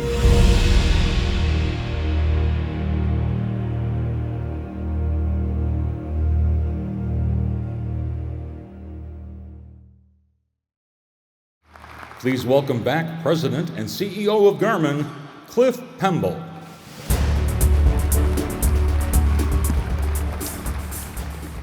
Thank you, Pete, and good evening again, ladies and gentlemen. It's a privilege to represent over 20,000 Garmin employees at this special event to enshrine our founders, Gary Burrell and Dr. Min Cow, into the National Aviation Hall of Fame. It's an honor for me and other early Garmin colleagues to be here this evening because we spent many decades working with Gary and Min. I want to take just a moment to tell Garmin's story through the eyes of a handful of employees who worked alongside these remarkable men and how their pragmatic and sometimes unconventional approach to engineering, leadership, and business changed the aviation industry forever. I'll start by describing the extraordinary relationship that Gary and Min shared together. So people often ask me, what was it like to work with Gary and Min? And this is what I say. Gary and Min were the most amazing team. They never openly disagreed. They recognized where their skills overlapped, and they looked instead for ways to complement each other. They always supported each other, even when they may have had different views. And they worked together to support and encourage their employees. So a partnership like this is rare in any walk of life, but it is exceedingly rare in the business world and unheard of in startup culture. I have vivid memories, along with all of my other colleagues, of those early days. Once the team was in place, Min organized a meeting to discuss our development plan. It was the first time in my early career that I witnessed a meeting that was more like a conversation instead of a lecture. I remember the energy and the clarity we felt as the meeting ended. We fully understood the goal and what we needed to do to reach the finish line. Min had a unique way of inspiring and instilling confidence in engineers, and we couldn't wait to get started. While Min organized the engineering work, Gary was busy creating the product vision. Gary loved to sketch, and he often carried a notebook that was full of product sketches in every conceivable variation. Gary called it shopping, and sometimes he called it option thinking. While Gary and Min were the executive leaders of Garmin, they were also engineers at heart. And so they worked alongside us, writing and reviewing software or debugging prototypes out on the bench. It wasn't uncommon to see Gary and Min leave the office with printouts of schematics and software to study at home. They were constantly designing, refining, and optimized to create the best possible product. Our first product was called the GPS 100, and it was intentionally designed for multiple markets on land, sea, and in the air. We introduced the aviation version of the GPS 100 in the summer of 1991, and it quickly became a game changer as the first panel-mounted GPS navigator accessible to the masses of general aviation. While we were thrilled with that early success, and it helped pay a lot of bills, Gary and Min knew that there was much more to accomplish in the aviation market. Gary continued to sketch. He dreamed of making a product so compelling and highly integrated that every aircraft would have at least one. Gary's vision was realized with our GNS 430 and 530 product line that offered unprecedented integration of navigation, communication, and mapping with the first ever color display. Combining 4 radio receivers, a high-power VHF transmitter, and multiple digital computing systems was a real engineering challenge. But Gary and Min believed we could overcome those challenges, and we did. The GNS product line is now recognized as one of the most successful products in aviation history, selling over 125,000 units, many of which are still in service today. So while our GNS product line was a huge success, Gary and Min knew this was not the end game. For years, the industry pursued highly integrated cockpit systems, combining the many complex and discrete functions of the aircraft into large LCD displays. If integration at this scale could be achieved, it would dramatically simplify the cockpit, enhance reliability, and offer other safety features that would make aircraft much easier and safer to fly. Gary and Min worked on integrated cockpit proposals at other companies they worked at, but these never went forward because of the emerging nature of the technology that was available at the time, and also the enormous investment that was required to develop these products. But after founding Garmin, Gary and Min could determine their own destiny, and they were not intimidated by these challenges. Soon, Gary's notebook was full of cockpit sketches in many variations and combinations. The vision was finally realized in June of 2004 when the first G1000 integrated cockpit system was certified. Today, there are over 32,000 aircraft in service with a Garmin integrated cockpit system, which is regarded as the most successful integrated cockpit system in aviation history. Gary retired in 2002 before the G1000 was certified, but he continued to follow everything we did. Min carried the vision forward and encouraged us to explore bold new ideas.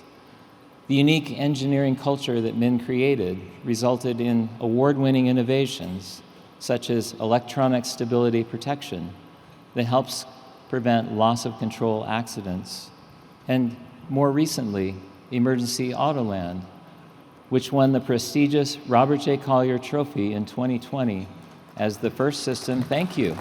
Yeah. Thank you so much. It was the first system certified to autonomously control and land an aircraft if a pilot is unable to do so. And we're fully expecting to save lives with that technology. Today, more than 1,000 aircraft are flying with a protective electronic safety net of Autoland.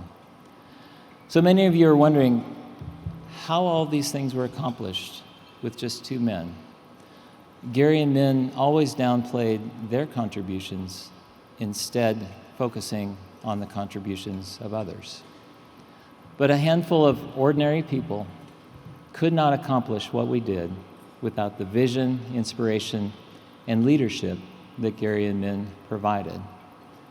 So on behalf of the entire company, I want to thank the National Aviation Hall of Fame for enshrining Garmin founders Gary Burrell and Dr. Min Kao.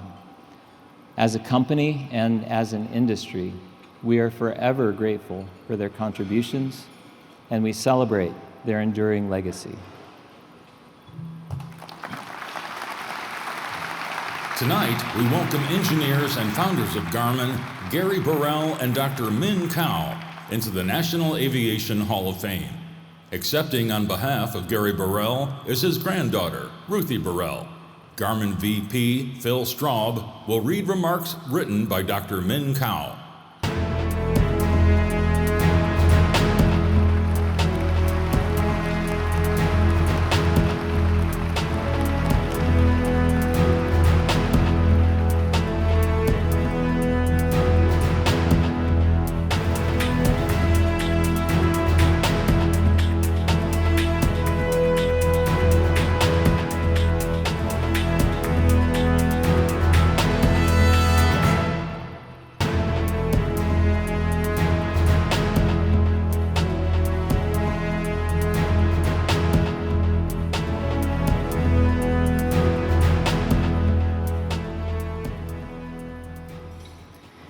Thank you.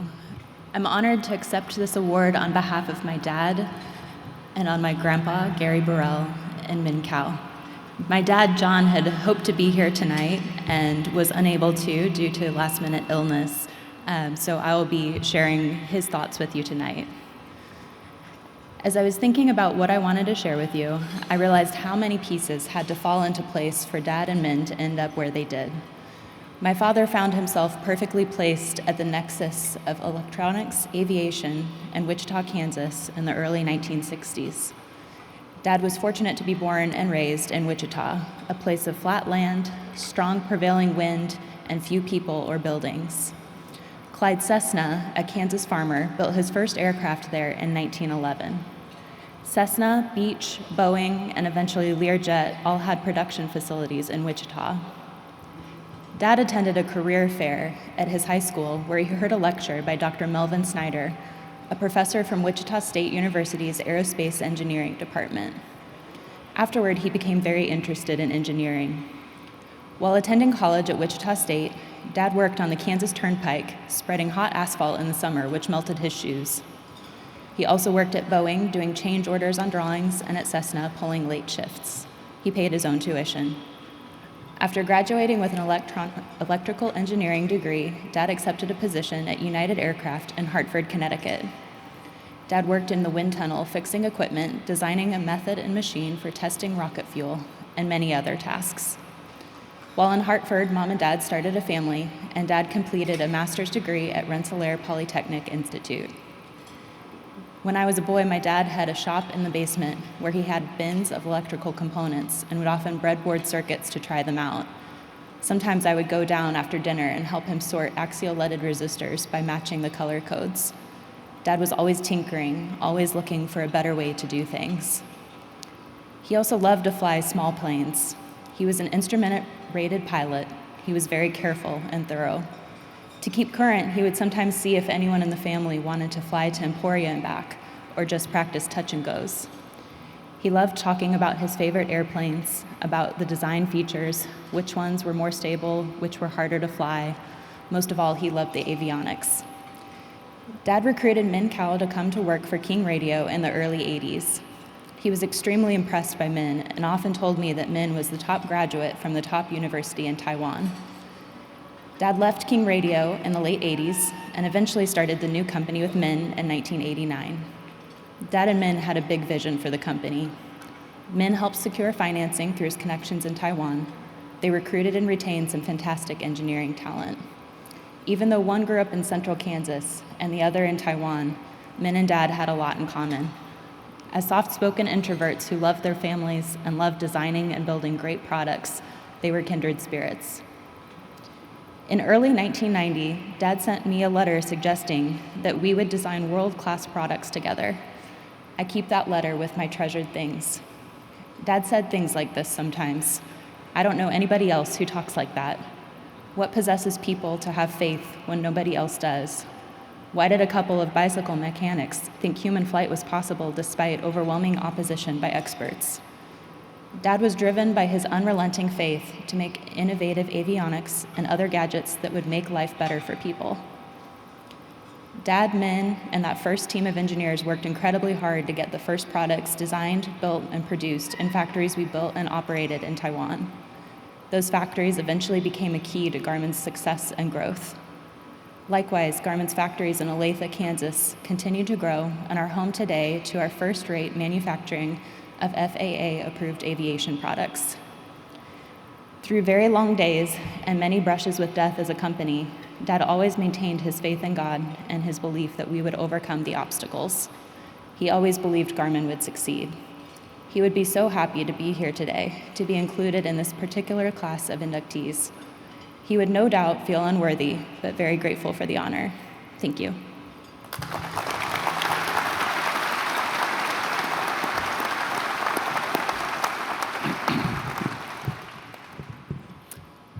I have this distinct honor of reading Min's words to you here tonight. I can still remember the year 1989, exactly 35 years ago, when we had just started with only 11 people, a small office, and no sales. At the time, I could not have envisioned that one day we would become a company with $5 billion in sales, 20,000 employees, 87 locations in 35 countries, 10 production facilities, and distribution in nearly every country in the world, and over 15 million products delivered every year to aviation, marine, outdoor, and fitness, and automotive customers. Garmin's phenomenal growth has been beyond my wildest expectations, and it was not achieved through major mergers or acquisitions, as with many other companies. We self-finance everything we do. We hire and develop the best and brightest talent. We design and produce nearly every product we make. And we expand our facilities piece by piece as needed. We built this company in what I call the Garmin way, which may not make sense to most people, but it has worked very well for us. I was born and raised in Taiwan and received my undergraduate degree in electrical engineering from National Taiwan University, and my graduate degrees from in the same field in the University of Tennessee. After working as an engineer for 6 years in Southern California, and given my setting, both professionally and geographically, I thought I had it made. But when I learned of a job opportunity that would have allowed me to explore the commercial potential of GPS technology with an avionics leader, King Radio, I made the decision to uproot my family and move to Kansas, where I was fortunate to become acquainted with Gary. I admired Gary's technical capabilities and was also very impressed by his personality and his integrity. 6 years later, after King Radio was acquired, and it became apparent that Gary's time there was winding down, I had an occasion to visit with him during a dinner one night at Red Lobster, and a spontaneous discussion during that dinner became the very genesis of Garmin. Fast forward, after a decade of remarkable success for Garmin, Gary retired in 2002 due to health conditions. When I visit him occasionally, especially during his later years, he would sometimes say, "You are my best friend, and you changed my life." I would tell him, "Not at all. It is you who changed mine." When Gary and I started the company, one of our biggest dreams was to create jobs that, besides supporting our Our associates' families would be performed by the highest quality of people who love what they do. As the company continued to grow, even though we never discussed it, we both knew that we had not only changed our lives, but many others as well. And nothing gives me greater pleasure than hearing from a satisfied customer sharing of his or her glowing compliments about our products, observing our associates growing personally and professionally, and meeting their families. Tonight, I am so honored and humbled by this recognition by the National Aviation Hall of Fame. While I would attribute it to all of our associates, I'd like to take this special moment to share that honor with Garmin's initial team of 1989, who made it all possible. When we started, we recruited 3 software engineers, Cliff Pemble, who is now our president and CEO, Clay Barber, and J.D. Kroll, both of whom worked with me at King, and 3 hardware engineers, Dave Casey, Paul Shoemaker, and Larry Beeson. Sadly, Paul and Larry have passed away. A few months later, we recruited a technician, Ron Shinnery, and a mechanical drafter, Neil Lowry. And lastly, an office manager, Jerry Morgan, who, as if by magic, showed up with an entire set of abilities after responding to Gary's playful ad in the Kansas City Star that said something like, "For fun and a great future, if you are a super person who can do it all, office management, purchasing, bookkeeping, document control, engineering component drawings, change orders, please call us." This team did it, and they did it all. That first year during which we accomplished so much and all of it so rapidly was full of fun and exciting memories. We did everything from scratch. Everyone on the team was so very energized, and we were so very close to each other. We worked relentlessly and seamlessly as a team. Everyone was doing his or her part, but also pitching in when there was anything that needed to be done. Subconsciously, we created a strong culture of cooperation, trust, and respect. This culture set the foundation for the company and has been nourished throughout the ensuing decades. Before we started Garmin, in addition to my time at King Radio, I also had the opportunity to work for 2 large aerospace companies. During those years, I always wondered how efficient it might be to do a complex project if you did everything right. The fact that in 12 months we completed the development of Garmin's flagship product, the GPS 100, which was not only a technologically complex GPS receiver, but also a feature-packed navigator. It was an achievement that amazed even me. This project demonstrated that when you had a wonderful team, incredible things could happen. Its incredible execution set an example for deploying a small team of top-notch, highly motivated individuals for all future projects. I have been fortunate to work with so many dedicated and talented individuals throughout my career. However, my heartfelt thanks will always go out to our amazing team of 1989, who took a chance on Gary and me and helped pave the way for Garmin's amazing success. Thank you.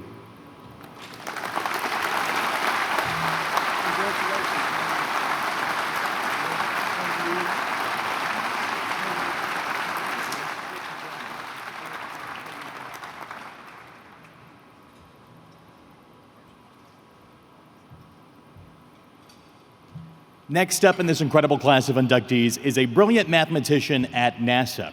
Her calculations were critical to the success of some of America's most historic space missions, including the first manned mission to the moon.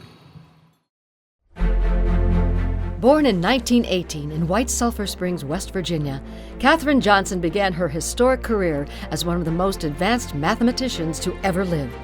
At an early age, Johnson was infatuated with math and quickly advanced, reaching high school at age 10 and graduated at the age of 14 before matriculating into West Virginia State College. Taking every mathematics course that the college had to offer, Katherine Johnson received her bachelor's degree in mathematics and French in 1937 at just 18 years old. After graduating in the top of her class, Johnson went on to teach at a black public school in Marion, Virginia. It wasn't until 1952, when a relative of Johnson had informed her of positions opening for the all-black West Area Computing Section at the National Advisory Committee for Aeronautics, known as NACA. Just weeks into her job, Johnson was assigned to a project in the Maneuver Loads branch of the Flight Research Division, which gave her a permanent position at NACA. Johnson would go on to spend the next 4 years analyzing data from test flights and making calculations. In 1957, Johnson's career would hit high gear. That year, the Soviet Union launched Sputnik into orbit, making history as the first artificial Earth satellite.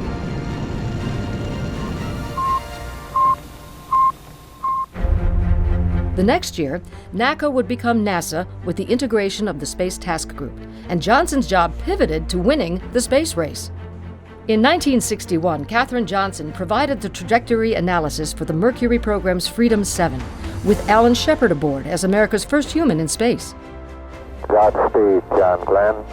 In 1962, NASA began to prepare for John Glenn's orbital mission, which would go on to become Johnson's most notable work. NASA had just begun to utilize electronic computers to calculate Glenn's orbit around the Earth, but officials called on Johnson to verify the computer's numbers. Roger, the clock is operating. We're underway. For years, Katherine Johnson's story went untold until the book by Margot Lee Shetterly, Hidden Figures, and subsequent movie with the same title, told her trailblazing story to the world. In 2015, President Barack Obama awarded Johnson the Presidential Medal of Freedom and cited her as a pioneering example of African American women in STEM. For her remarkable work, Johnson has received numerous awards, honorary doctorates, and schools named in her honor. Tonight, Katherine Johnson will be honored once more for her legacy as perhaps the greatest mathematician of her time, with her induction into the National Aviation Hall of Fame.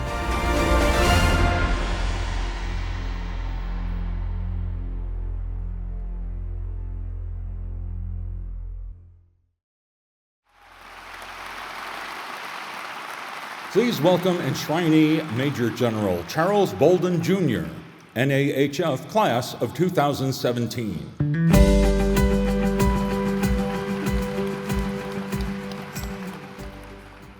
Born Creola Katherine Coleman in White Sulphur Springs, West Virginia, on August 26, 1918, Katherine Johnson would grow up to defy all odds and become a noted mathematician with NASA in the early Mercury, Gemini, and Apollo programs. The irony is not lost on me that Katherine's birth date is now National Women's Equality Day, recognizing the adoption of the 19th Amendment to the Constitution in 1920, granting women the right to vote.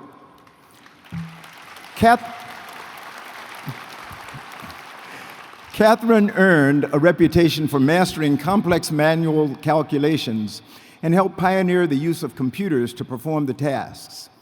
She was known as a human computer for her tremendous mathematical capability and the ability to work with space trajectories with such little technology and recognition at the time. Katherine and her fellow computers in skirts would remain pretty much unknown until the publication of the book Hidden Figures by Margot Lee Shetterly, adapted into an award-winning film by the same name in 2016. I must say that I'm actually a little embarrassed, well, a lot embarrassed, to admit that I had never heard of Katherine Johnson until preparing to deliver the commencement address at West Virginia State University as the NASA administrator in May 2015. After reading through the draft of my remarks several times and finding endless references to this woman, Katherine Johnson, the human computer, I called my speechwriter and asked him to come up to talk to me. And I wanted to know a little bit about these remarks he had written. I asked, who the hell is Katherine Johnson? I promptly got a graduate-level lecture on this incredible woman who had entered high school at the age of 10, graduated from college at 18, and pushed her way into the door of NASA as one of many unknown black mathematicians and scientists in the West Computer Unit at Langley Research Center. When I asked years after she gained national recognition how she was able to overcome segregation and discrimination, she remarked that even though she grew up in the height of segregation, she didn't think much about it because, and I quote, "I didn't have time for that. Don't have a feeling of inferiority, never had. I'm as good as anybody, but no better," unquote. What a lesson for young girls and underrepresented minorities today as we continue to strive for the more perfect union envisioned by our founding fathers as they penned our Constitution to define the very idea of this nation. While we are recognizing Katherine Johnson tonight for her incredible contributions to the U.S. space program, the Hidden Figures author, Margot Lee Shetterly, informed me that in her many conversations with Katherine, it was revealed that her initial work at Langley began in aviation research. Her most prized work involved the investigation of an accident in which a small plane had crashed for no obvious reason. She would determine that the accident had been caused by a phenomena little known then called wake turbulence, not very known at all at the time. Margot related that when Katherine told the story of solving the mystery of the crash to her, she came alive because she felt her work had saved lives. According to Margot Lee, she was passionate about aviation and loved to talk about it. I was privileged to be in the East Room of the White House on November 24th, 2015, when President Barack Obama presented Katherine with the Presidential Medal of Freedom, and I'll admit, I cried like a baby. Again tonight, I want to cry like a baby. It has been my honor and privilege to introduce you to Creola Katherine Coleman Johnson for posthumous enshrinement into the National Aviation Hall of Fame. Tonight, we welcome NASA mathematician Katherine Johnson into the National Aviation Hall of Fame. Accepting on behalf of the late Katherine Johnson are her daughters, Joylette Heilich and Catherine Moore, escorted by close family friend Joseph Saunders.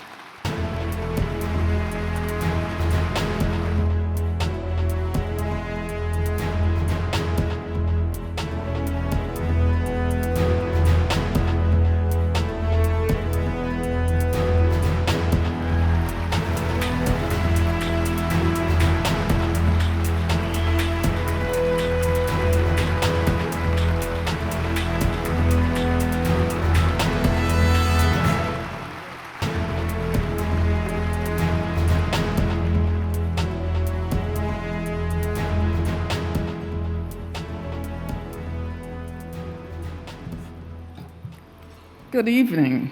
You all look so gorgeous, and we've heard so many nice things about so many people, and we're happy to be here to honor Mother. And I am here with my sister Katherine and my daughter Lori Heilig Braxton, who's Mom's oldest granddaughter, and her grandchildren we refer to as the G6. It's such an honor for our mother to be inducted into the National Aviation Hall of Fame along with these esteemed awardees. It's an understatement. Congratulations to you all again. My sister Katherine and I have been all over the world accepting awards for Mom since 2015, my new job. The year President Barack Obama presented her with the Presidential Medal of Freedom. When she received an email in 1998 from a man with a long name from a school called SUNY, he requested that she attend the graduation ceremony to receive an honorary degree. Well, I knew immediately what I thought was going on in her mind.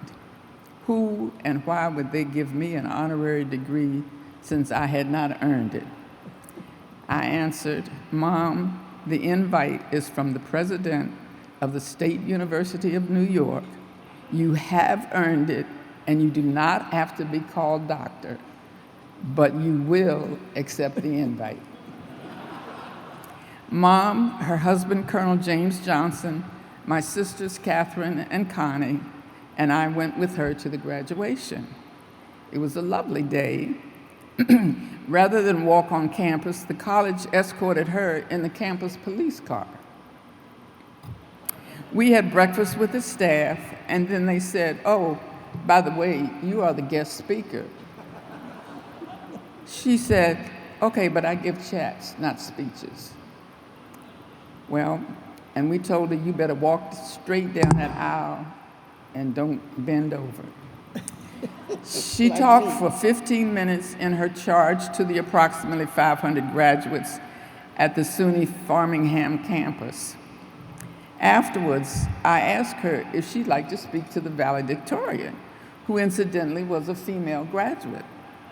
Of course she said yes, and the graduates and others were so excited to meet her. I was told by one of the staff there that most honorees receive their degrees and leave the campus immediately, never exchanging with the students. Take note of that. Mom enjoyed talking with them, answering questions, which sometimes included giving advice for their future plans. Well, 20 honorary degrees later, for Katherine Johnson led us around the world to the University of Johannesburg, South Africa. Can you imagine? We were halfway around the world and somebody else knew about our mom. She was unable to make the trip due to her age. My father, James Goebel, and her middle daughter had died since her first degree in 1998, but we were overwhelmed to be able to take that trip and participate in the graduation at the engineering school at the university. Mom said to us, we were the celebrities, but we said, "No, Mom, you're the one.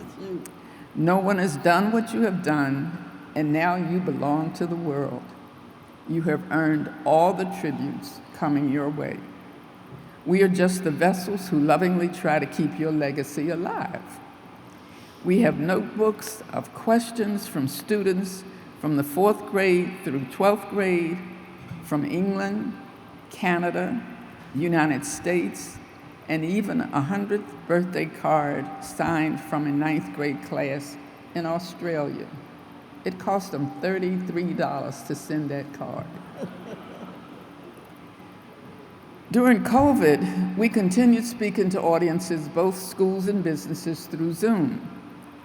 Mom is now known all over the world for her brilliance in the support of aviation and the space program at NACA and NASA.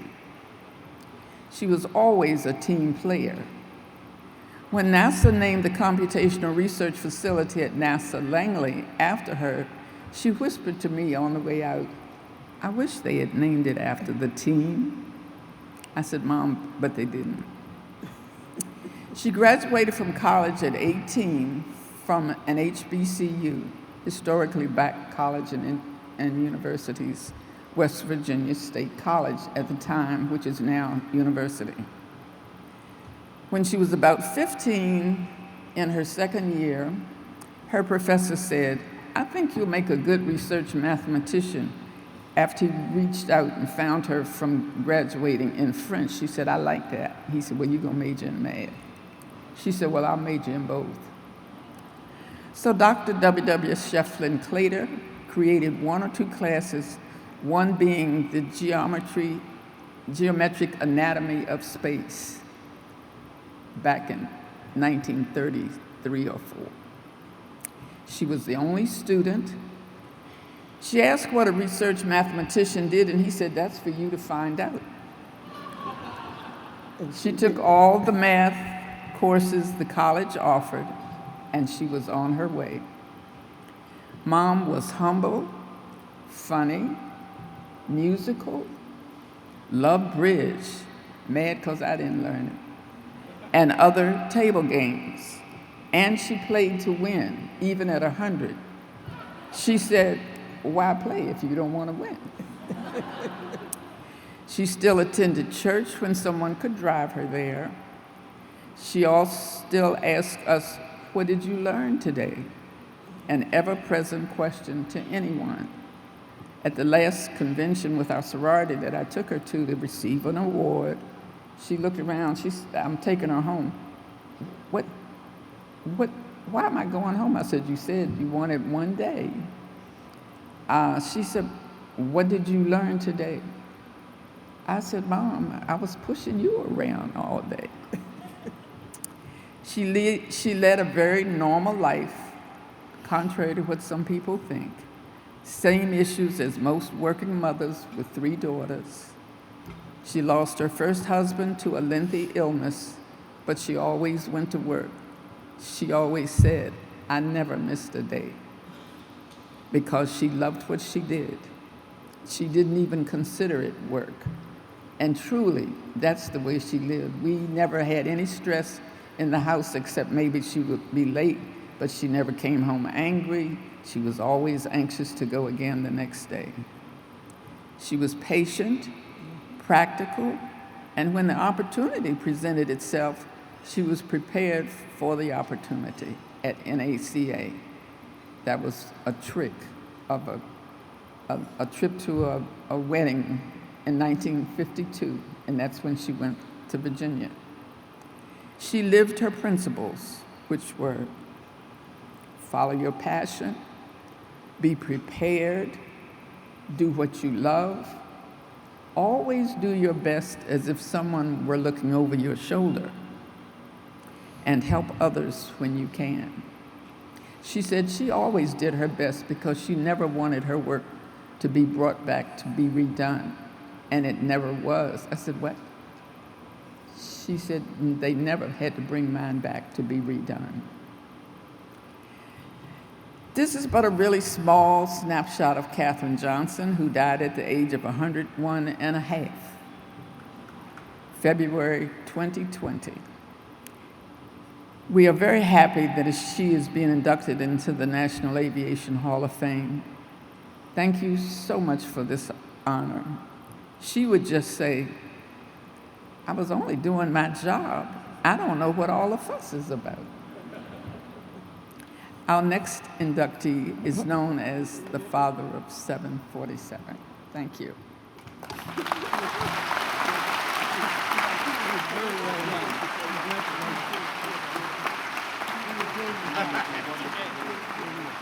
It's a determined group. Congratulations.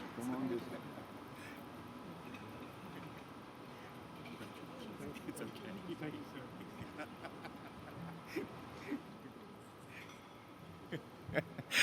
You may have heard these words already. Our next inductee is known as the father of the 747. He led the team that designed the Boeing 747, the iconic jumbo jet that revolutionized commercial air travel. His vision and leadership made global travel more accessible, connecting people and cultures like never before. Born in 1921 in Seattle, Washington, Joseph Sutter began his revolutionizing career simply building model planes. Growing up near Boeing's Seattle plant, Sutter became very familiar with aviation from an early age, as he would stop to watch the planes take off and land as he did his Georgetown paper route. In 1939, Sutter enlisted in the NROTC and enrolled at the University of Washington to pursue aeronautical engineering. During his time at school, Sutter worked part-time as an entry-level aerodynamicist at Boeing Plant 2 before graduating with his bachelor's in 1943. That same year, Joe was drafted into the Armed Forces and served as a junior officer aboard the destroyer escort Edward H. Allen during the Second World War. As a young U.S. veteran, Joe was offered a job at both Douglas and Boeing before choosing the latter in 1946.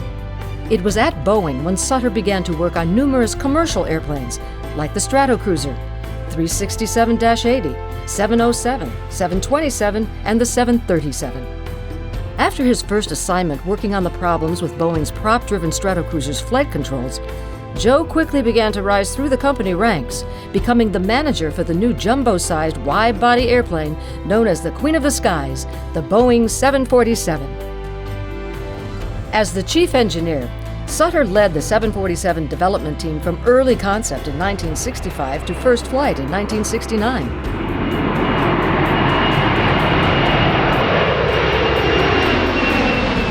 this assignment would forever grant him the title as the father of the 747.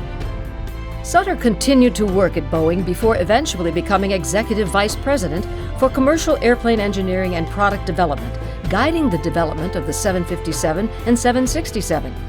In 1986, after 40 years, Joe Sutter retired from Boeing, but continued to work in aviation, consulting for the Boeing Company on the 747-400, 777, 737NG, 747-8, and 737 MAX. He also served on the Rogers Commission Report, a presidential commission charged with investigating the Space Shuttle Challenger disaster. In 2012, Sutter was a member of the Boeing Senior Advisory Group, which was studying a re-engineering of the then-current Boeing 737. After a lifetime of work in aviation, Joseph Sutter died on August 30th, 2016, at the age of 95. Sutter received numerous awards for his lifelong work with Boeing, such as the Daniel Guggenheim Medal, the Wright Brothers Memorial Trophy, and the United States Medal of Technology for his contributions to the development of commercial jet aircraft. Tonight, we'd like to award the father of the 747 once more by enshrining Joseph Sutter into the National Aviation Hall of Fame.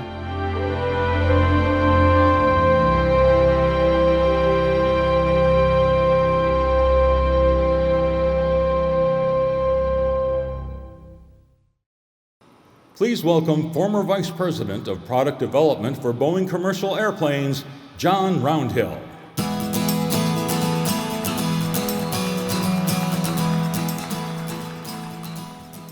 Good evening, everyone.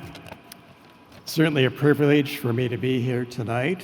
I meet a lot of you I've never met before, and to be able to share a little bit about my friend, Joe Sutter. I was in the generation that was fortunate to work with the founders of the jet age. And Joe Sutter was preeminent among those folks. And I was thinking about Joe. I considered these three realities about his life and about his impact on me personally. He was a founder of the jet age. He was a mentor, and he was a friend. As a founder, you've already seen in the video how impactful Joe was on all of the Boeing models that are in service today. It started with the 707, where he worked in aerodynamics. He held the patent, along with one other individual, for the 737 airplane configuration. How he found time to do that and then go on to invent the world's largest airplane, I never know. Joe was responsible for thousands of engineers as the chief project engineer on the 747. The program was started by an agreement between Pan Am, Juan Trippe, and Bill Allen of Boeing, where Juan Trippe said, if you will build it, I'll buy it. And Bill Allen said, if you'll buy it, I'll build it. Well, then there was one small thing that needed to be done: how to design and produce an airplane 2.5 times as large as the 707 in 39 months. And as hard as we at Boeing have tried, we've never beat that record of an new airplane being developed that quickly. Joe also went on to head the 5.7 and 6.7 programs until he retired in 1986. And it was about then that I got to know him well, as Boeing started looking for a solution of an airplane between the size of the 6.7 and the 747. And that became the 777. So as a mentor, Joe's relationship with airlines around the world was legendary. And he always was consistent in passing that along to those of us that were following him. As we discussed key questions with Joe in airplane development, of course, we went through what's the drag, what's the weight, what's the SFC, what's the mission, but he always was asked every meeting that I can remember with him, what does the customer think? And he said that to me often in our one-on-one meetings. I wanted tonight to give you a personal reflection on Joe and give you an idea of the kind of person he was. One example of his impact and relationship with the customer airlines was during a key visit to an Asian customer to discuss potential further development of the 747 after Joe's retirement. As we entered the airline boardroom, we anticipated the usual seating arrangement, customer over here, airline over here, on the other side of the table. But as we went in to sit down, Joe went over here, and he sat down next to the CEO of the airline and among the staff. And I was a little taken aback, frankly. I was the presenter that day, and Joe announced that he was there to make sure the Boeing team got it right. Joe had a way of putting a little pressure on you at times, and so he did. He made sure that we got it right, and the airline understood what we were saying. All of us in that meeting, airline folks, Boeing, respected Joe equally, his passion, his integrity, and it takes all of us mindset. As working together, we determine the next steps in commercial airplane development. And finally, friend. Joe and I became close colleagues and friends after he retired in 1986. That relationship really mattered. Joe kept an office in the headquarters building of Boeing Commercial Airplanes. And as often as not, if I was down there for a meeting or whatever, we'd get together. And we'd talk about specifics of what was coming together for what became the 777 airplane family. And here's a story about how friendship works with Joe. The scene is an internal review in Boeing in 1990 or so, and we were finalizing the 777 cross-section. We were finalizing the wing design and the engines. In attendance were a number of retired Boeing executives. Yeah, they were graybeards, and they were the founders.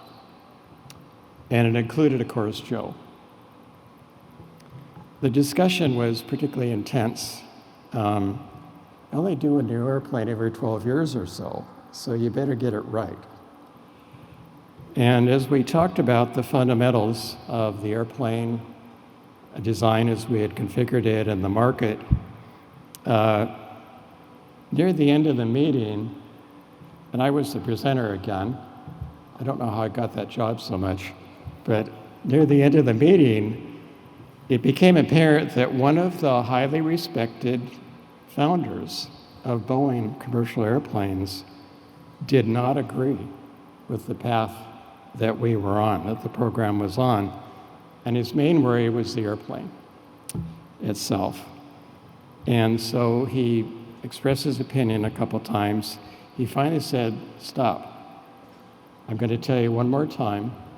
Here's my opinion." And he walked out.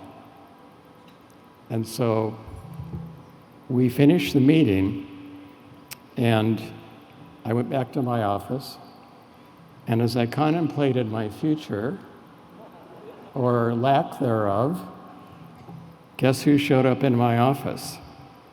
It was Joe Sutter. And he came in and he said, "I want to tell you that that's just the way it happens sometimes. You have a good plane, you have a good plan, you have a good relationship with the customers. Keep going. It's your watch." And that's the kind of friend Joe was. He was that kind of encourager. The years that followed saw Joe's continued impact on Boeing's product development through the development of the 787, the 737 re-engine, and the 747-8. And Joe was always clear, and I'm only going to quote this one because it's in public.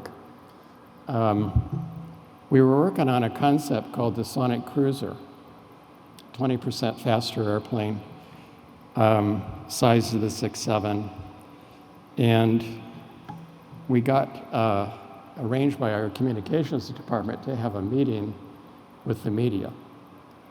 And so it was Joe and myself and Boeing's Chief Technical Officer, Bob Davis. And one of the media types asked Joe, what do you think about the Sonic Cruiser? And he said, I think the people that are working on it are smoking dope. And Joe had that way of being clear about his feelings.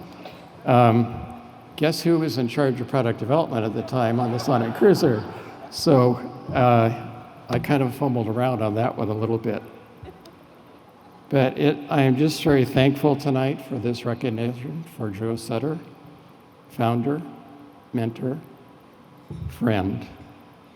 And I just appreciate the opportunity to share about him a little bit. I hope you know a little more about him now.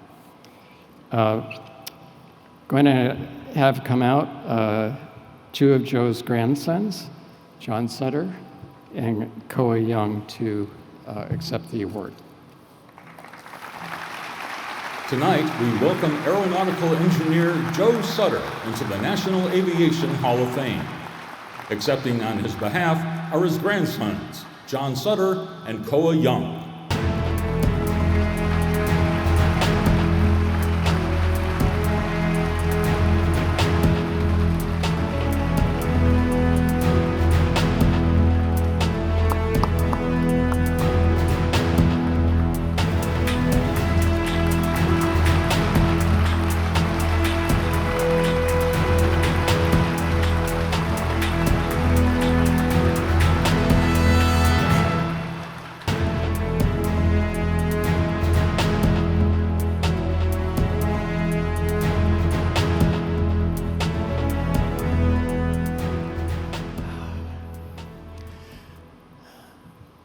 Thank you all for being here tonight to celebrate the incredible achievements of my grandfather, Joe Sutter. It is truly an honor to accept this award on his behalf. First and foremost, I want to express my gratitude to Tom Lodge for nominating Joe for this recognition. Tom, your belief in my grandfather's contributions to aviation is truly appreciated. I also want to extend my thanks to the National Aviation Hall of Fame for selecting Joe as a recipient for this prestigious award. It is a testament to his remarkable career and the impact he had on the aviation industry. This is Joe's award, and I'll try my best to honor his legacy. He would have enjoyed being here tonight and getting the chance to speak with all the aviation professionals. He believed the insights you gain by listening to the people who use and service your products are essential to the success of your company. Joe would be the first to tell you that the success of the 747 was not solely his doing. He was always emphasizing the importance of teamwork and collaboration, and then doing it his way. So I want to give credit to the incredible 747 team, whose hard work and dedication made this iconic aircraft a reality. Joe was a dedicated family man who learned to balance work, life, and golf. He made it look easy by including family with work whenever possible and teaching the grandchildren to play golf. I was fortunate enough to attend many Boeing events, including the 767 first flight and the rollout of the 5.7. We were some of the only children present, and Papa made sure that we all felt like part of the Boeing family. We were given a tour of the plant, models of the aircraft. It made for wonderful experiences, and we got to meet some true aviation legends over the years. In closing, I want to say that Joe Sutter's contributions to aviation will forever be remembered and celebrated. His innovative spirit, dedication to teamwork, and commitment to safety have left an indelible mark on the industry. Thank you once again for this honor, and may we continue to be inspired by Joe's legacy for years to come. Paul?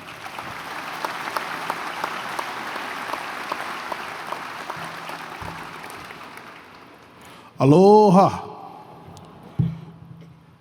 Thank you for honoring my grandfather. It's very touching for him to be recognized after his passing. We miss him dearly. But the energy in here is infectious and inspiring. And it's the same kind of enthusiasm my grandfather had when he would talk about planes or even play with balsa gliders. He would have this enthusiasm that was his own. It wasn't for anybody else. He truly enjoyed flight. And if anyone has any stories about him or knew him or has any stories about the 747, I would love to talk to you after. Thank you.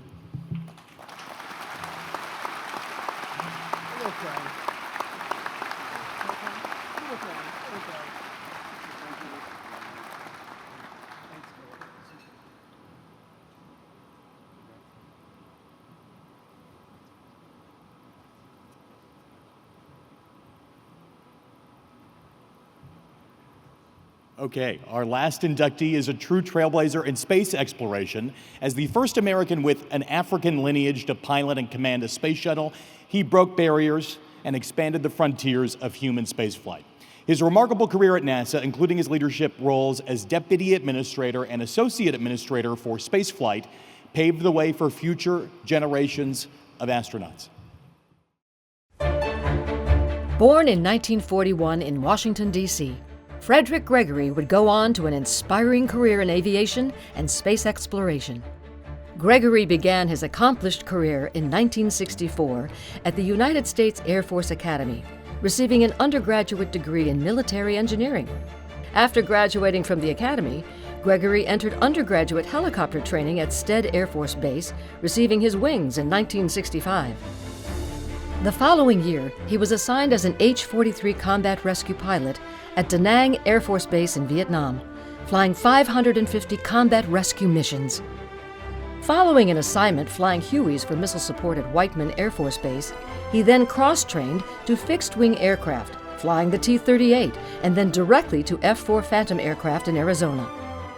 Gregory then went on to attend the Navy Test Pilot School with follow-on assignments, working as an engineering test pilot for the Air Force and NASA. In 1977, Gregory earned his master's degree in information systems at George Washington University. After logging approximately 7,000 hours in over 50 types of aircraft for the Air Force, Gregory was selected to be an astronaut for NASA in 1978. In 1985, Frederick Gregory made history as the first American with an African lineage to pilot a space shuttle for the STS-51B mission.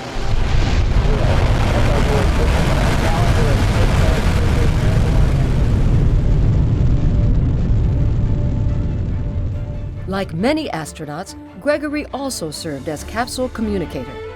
In 1986, he was on lead ascent entry Capcom during the Challenger disaster.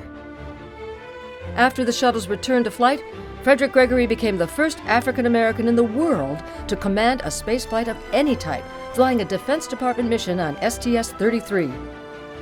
Gregory's final flight was commanding another DoD mission on STS-44 in 1991, logging over 456 hours in space. Gregory was then assigned to NASA headquarters as Associate Administrator for the Office of Safety and Mission Assurance and Associate Administrator for the Office of Spaceflight.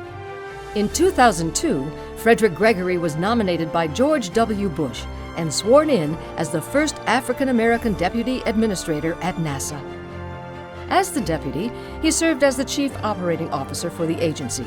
He was responsible for directing and managing programs including the International Space Station, International Coalition, and the day-to-day operations and activities at NASA. Gregory retired from NASA in December 2005 and worked briefly as an independent consultant for L3, Deloitte, NASA, Delaware North Parks, Dynamic Research Corporation, NRC, and others. Frederick Gregory has been awarded numerous medals for his service, including the Presidential Rank Award for Distinguished Executives for 2003. With over 20 military awards, he has also been awarded 7 from NASA. In 2004 and 2005, he was designated one of the 50 most important blacks in technology. He was also awarded the Air Force Association Ira Eaker Award, as well as numerous civic and community honors. Please welcome pilot, astronaut, and aerospace leader, Frederick Gregory, into the National Aviation Hall of Fame.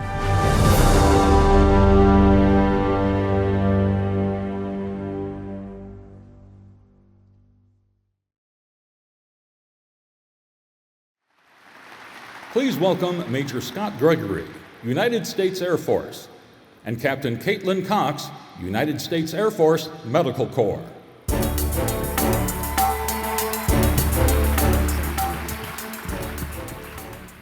Good evening. My name is Scott Gregory. And I'm Caitlin Cox. And you just heard about the incredible accomplishments of our grandfather, Fred Gregory. But we wanted to make sure this whole room knows he's so much more than an astronaut, a pilot, and a veteran. If there was a Grandfather Hall of Fame, our Gramps, as we call him, would be in it. While we were too young to remember his shuttle launches, we were teenagers during his time as Deputy Director of NASA, which kept him pretty busy, as you could imagine. And yet, when I look back, I remember all the horse shows, the swim meets, and the soccer matches that he attended, not the congressional testimonies or the trips to Russia. He took pride in our accomplishments, even if it was a 5th place finish over his own. And no matter his job title, he always made us feel like the most important part of our lives. And later, when my sister, cousin, and I followed in his footsteps as cadets at the United States Air Force Academy, Gramps found whatever reason he could to come to the Academy as often as possible.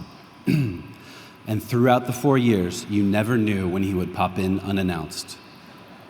Once, during basic cadet training, I was midway through climbing an obstacle wall when I saw him grinning from the observation deck, giving me a sly smile and a thumbs up. That moment filled me with a sense of pride and accomplishment, and I leapt over the remainder of that wall like I had a jet engine strapped to my back. From then on, and at multiple times throughout my Air Force career, I understood that even if I couldn't see him, Gramps was always close by, encouraging me to reach greater heights. And when my entire freshman class was restricted to base one cold winter weekend, Gramps took it upon himself to sneakily jailbreak me out of the academy for a few hours. With his car idling in the parking lot and a change of civilian clothes in the back seat, Gramps took me out to ice cream, like we always do, and he gave me the chance to metaphorically and literally let my hair down. He provided me with a sense of normalcy and a source of laughs that I desperately needed to survive those 4 years. And when we threw our hats in the air on graduation day as the Thunderbirds screamed by overhead, Gramps' face was the first one we saw in the crowd, beaming with pride from the stands. Every friend and later girlfriends, boyfriends, and eventually spouses who we've introduced to our grandfather, he embraced like a family member, taking them out on his boat on the Chesapeake Bay. He'll be the first to tell you that the water, not space and not flying, is his real passion, but you would never know it the week Air Force plays Navy. Now, Gramps, he has this innate ability to make you feel like the most special person in the room. He's always encouraged us to follow our passion and find our own path. And now I stand here as a psychology resident in my last year of my doctorate, beside my brother, who's a helicopter pilot and a military diplomat stationed at the U.S. Embassy in Nairobi, Kenya.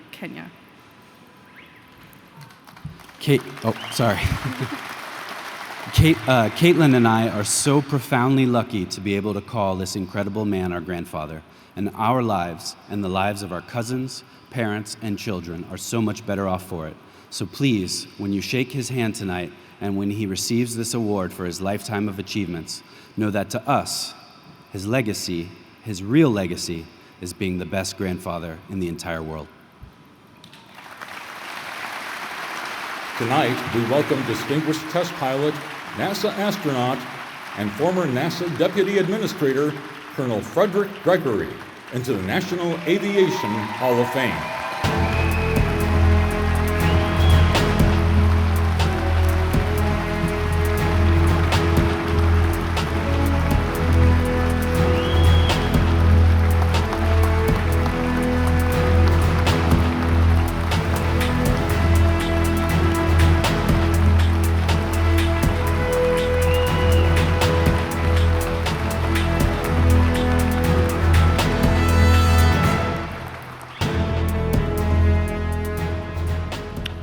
Well, thank you so much for all of you being here and waiting.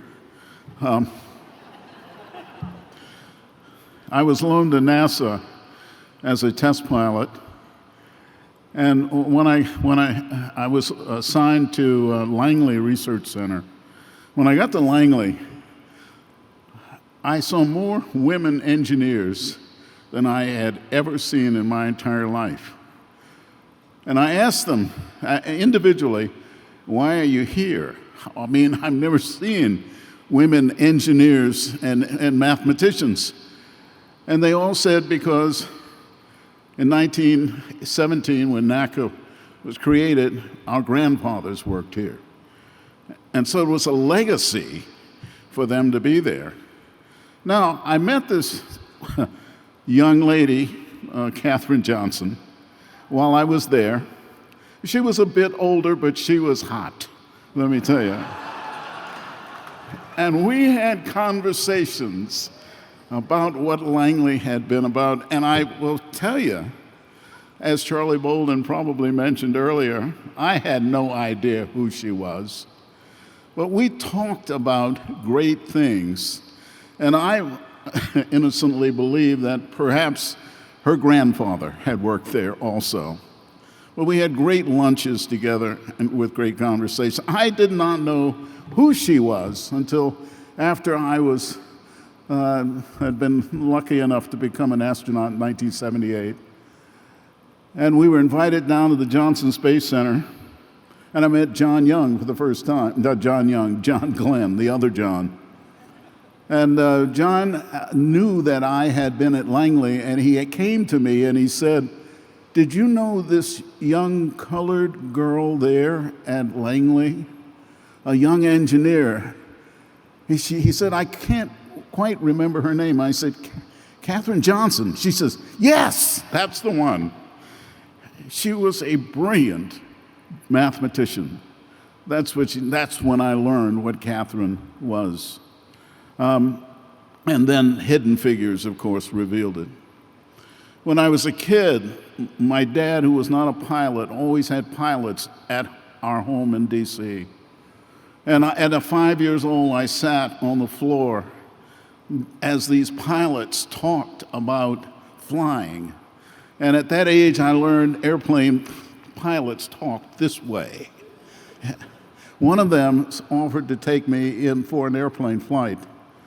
And my dad, of course, said, absolutely. And so we went to a little grass field just on the other side of the border, Washington and Maryland, and they strapped me in a Luscombe with 2 phone books under my butt so that I could see out. Now, a lot of these young folks have no idea what phone books were, but they were about this thick and by sitting on it. So the pilot is getting in the back seat, and my dad had given me permission.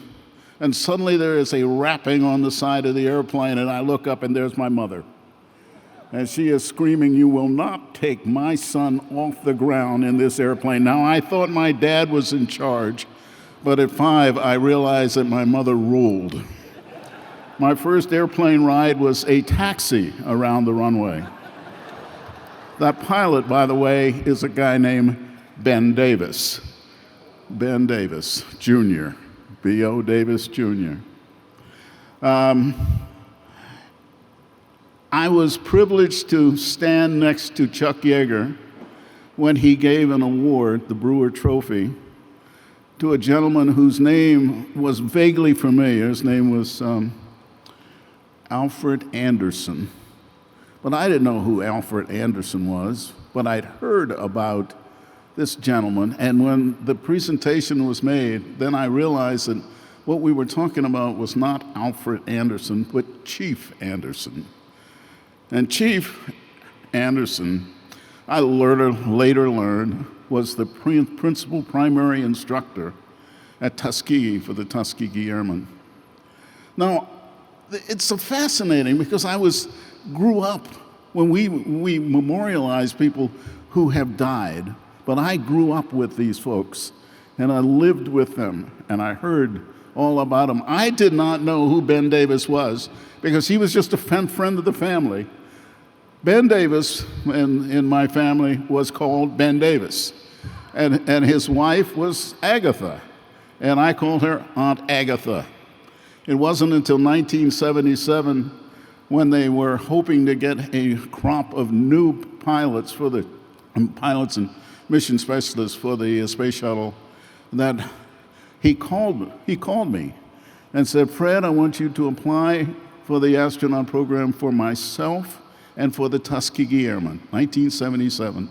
I grew up in black schools in D.C. I'd never heard of them. And he told me the story about the Tuskegee Airmen. And I was in shock when I listened to him. So again, I grew up with these folks. But my dad also liked flying an awful lot. Again, he wasn't a pilot, so he would take me to Andrews to see the air shows. And in those days, you could just walk on the ramp and walk up to these airplanes and feel the rivets and talk to the pilots. And I learned the greatest smell in the world was aviation fuel. And all of the dates that I ever had, I had made sure that the girls had aviation fuel on them. That was what. It was fascinating. But I also enjoyed watching the Thunderbirds. And they were loud, and they were, it was just, I'd sit there like, so I wanted to become a Thunderbird pilot. And I never did because Fig Newton took my place. But I walked up to this one pilot, and his name was Creech. He was a Lieutenant Creech then. And I asked him how I could become a Thunderbird, and he said, well, they're going to build a school. They're building a school at the base of Pikes Peak. That's where you need to go. As a Boy Scout, I traveled through that area, climbed Pikes Peak, and so at the early age, I decided that that's where I was going to go, was the Air Force Academy. A fantastic school, unbelievable. Not only did they prepare me for life, but they introduced me to some of the greatest heroes I ever knew in my life, and that's the class of '64, because nobody does it better than some of them over there. Now, I went to helicopters, as you saw, but there was no particular reason why, but I will tell you why. I was clearly in the upper three-quarters of my class at the academy. Upper three-quarters. And I was going to go to pilot training, but if at my position in class, I knew I would not get the best bases. And I had just gotten married. Well, I was going to get married. Didn't just get married. And so I decided that I was going to choose a base for a wedding gift to my wife, new wife. And it wasn't going to be on the border, and it wasn't going to be in South Carolina. It was going to be in San Antonio and Reno. And so what was taught there was T-28s at San Antonio at Randolph and helicopter training in Reno. That's why I went to helicopters. Exclusively, nothing else. Helicopter flying, if you ask me, my most fun would have been helicopter flying in my life. I will always say it. And if you go back into the other hangar, maybe it's this hangar, an HH-43 is hanging in the corner. That's what I flew in Vietnam. Well, it came back, and somehow the Air Force decided, and this was I don't know if you ever got into a situation like this. Air Force called us limited folks who had gone into this helicopter program. They said, you will leave the helicopter program and you get to choose the airplane and base that you'd like to go to. And it was like, who is this on the phone? This is like the White House comment that was a little earlier. So I said, okay, thinking it was a crank call, I'll take F4's front seat at Davis-Monthan. And they said, done. And so I left helicopters and went to F4's and ran into a bunch of my classmates who were moving from the rear seat to the front seat. Finished the program on my way back to Thailand, and they said, you're going to go to test pilot school, and we're sending you with the Navy school as a helicopter pilot. So the DO and I, who was another Hoot Gibson, and I flew to Pax River, and I negotiated with the skipper down there so that they let me go through both rotary and fixed wing school there, which I think was pretty unique. And so when I finished, I went to Wright Pat, and I had an amazing commander, Colonel Abe Abramson. I got to do a lot of things, flew helicopters, F4s, and I got to, this was an interesting, I had one test where I had to fly low level, and my data points were just above Mach 1, and just below Mach 1. And I was supposed to fly it at low level. And so it was up north, up on Lake Huron. And at low level, you know how far the horizon is, so it's about here. And so I'm at Mach 1, and a ship came up over the horizon, and I suspect that ship captain is still wondering what the hell just went by him. And I thought, what a privilege this has been. And I got back, and Colonel Abe and I talked, and I said, well, why did you choose me for this? And he said, well, if I'd gotten a normal fighter pilot, low level for them would have been 100 feet. As a helicopter pilot, we knew nape of the earth, and in fact, you did fly it at 15 feet, the 20 feet. He sent me to work with the Severe Storms Laboratory, and even the name scares me. They were looking at their Doppler radar, and they were trying to determine if they could see turbulence in a cloud, and I was the guinea pig to fly through to validate their data. And again, I thought I was privileged to be able to do that, and I asked him again, well, why did you choose me? He said, well, we asked a lot of other people, and they all turned it down, and they all said, give it to Fred, he'll do anything. That's just before I went to NASA. A lot of folks down there, Bill Anders had to come down and get his qualifying flights, and I was his IP down there. And then I mentioned that earlier about when the announcement came out for the shuttle program, Ben Davis calling me, and Lieutenant Uhura had the most amazing advertisement on TV. I don't know. I mean, she is, even though she was not an aviator, she is worthy of any award that you can give her, a post-award now. But she encouraged minorities and women to apply to the program, and she did a damn good job. We went down, and that's when I met John Glenn. And flying in space, about all I can tell you is that the Earth is definitely round. I could, without hesitation, tell you that. And you saw that I was a lead Capcom for the Challenger. Then after 3 flights, I decided, well, that's about it for that, because, service flying is kind of scary, actually.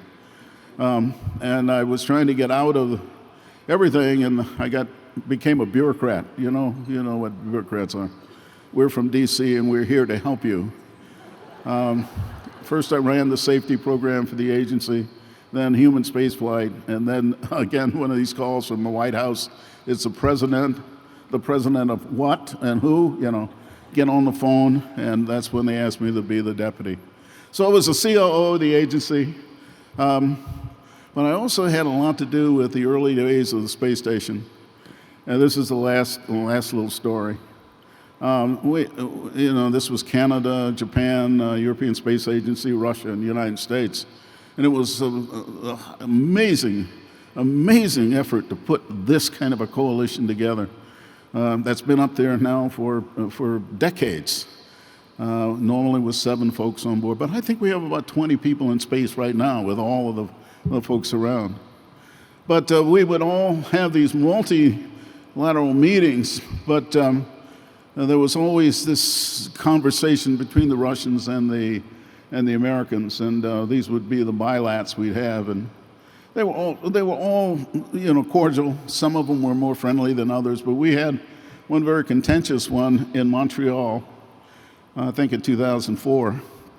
Shauna Keith was the administrator, and I'm sitting there, and there was, hostility across the table.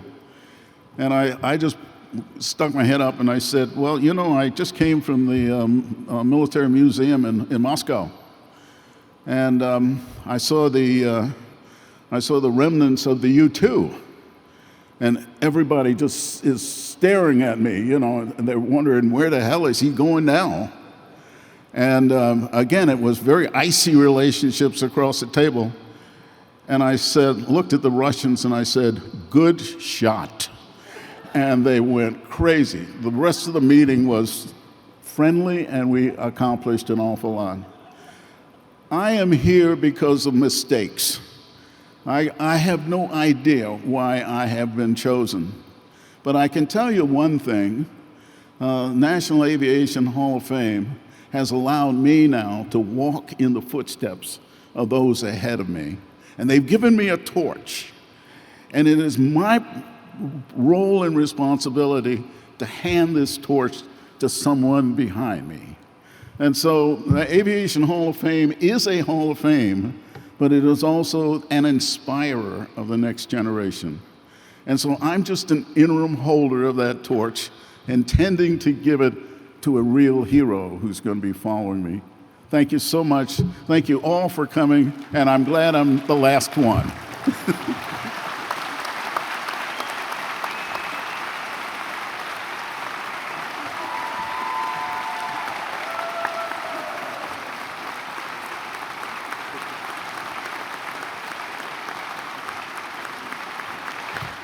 I'm sure you will all agree that it has been an incredible night. The stories shared this evening remind us of the power of innovation, courage, and dedication that is the hallmark of the aerospace community. As we close this year's enshrinement ceremony, let's carry forward the inspiration we have all felt here tonight.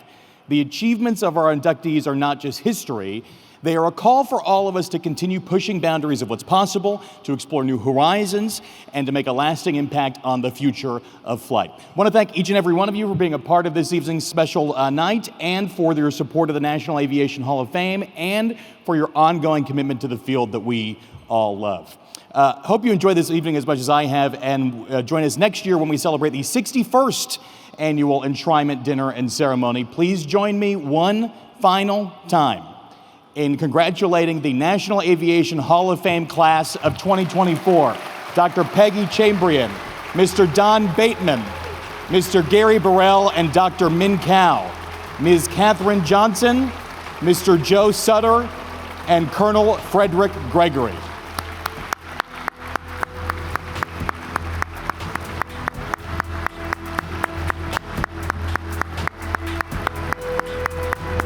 Congratulations once again to the National Aviation Hall of Fame class of 2024.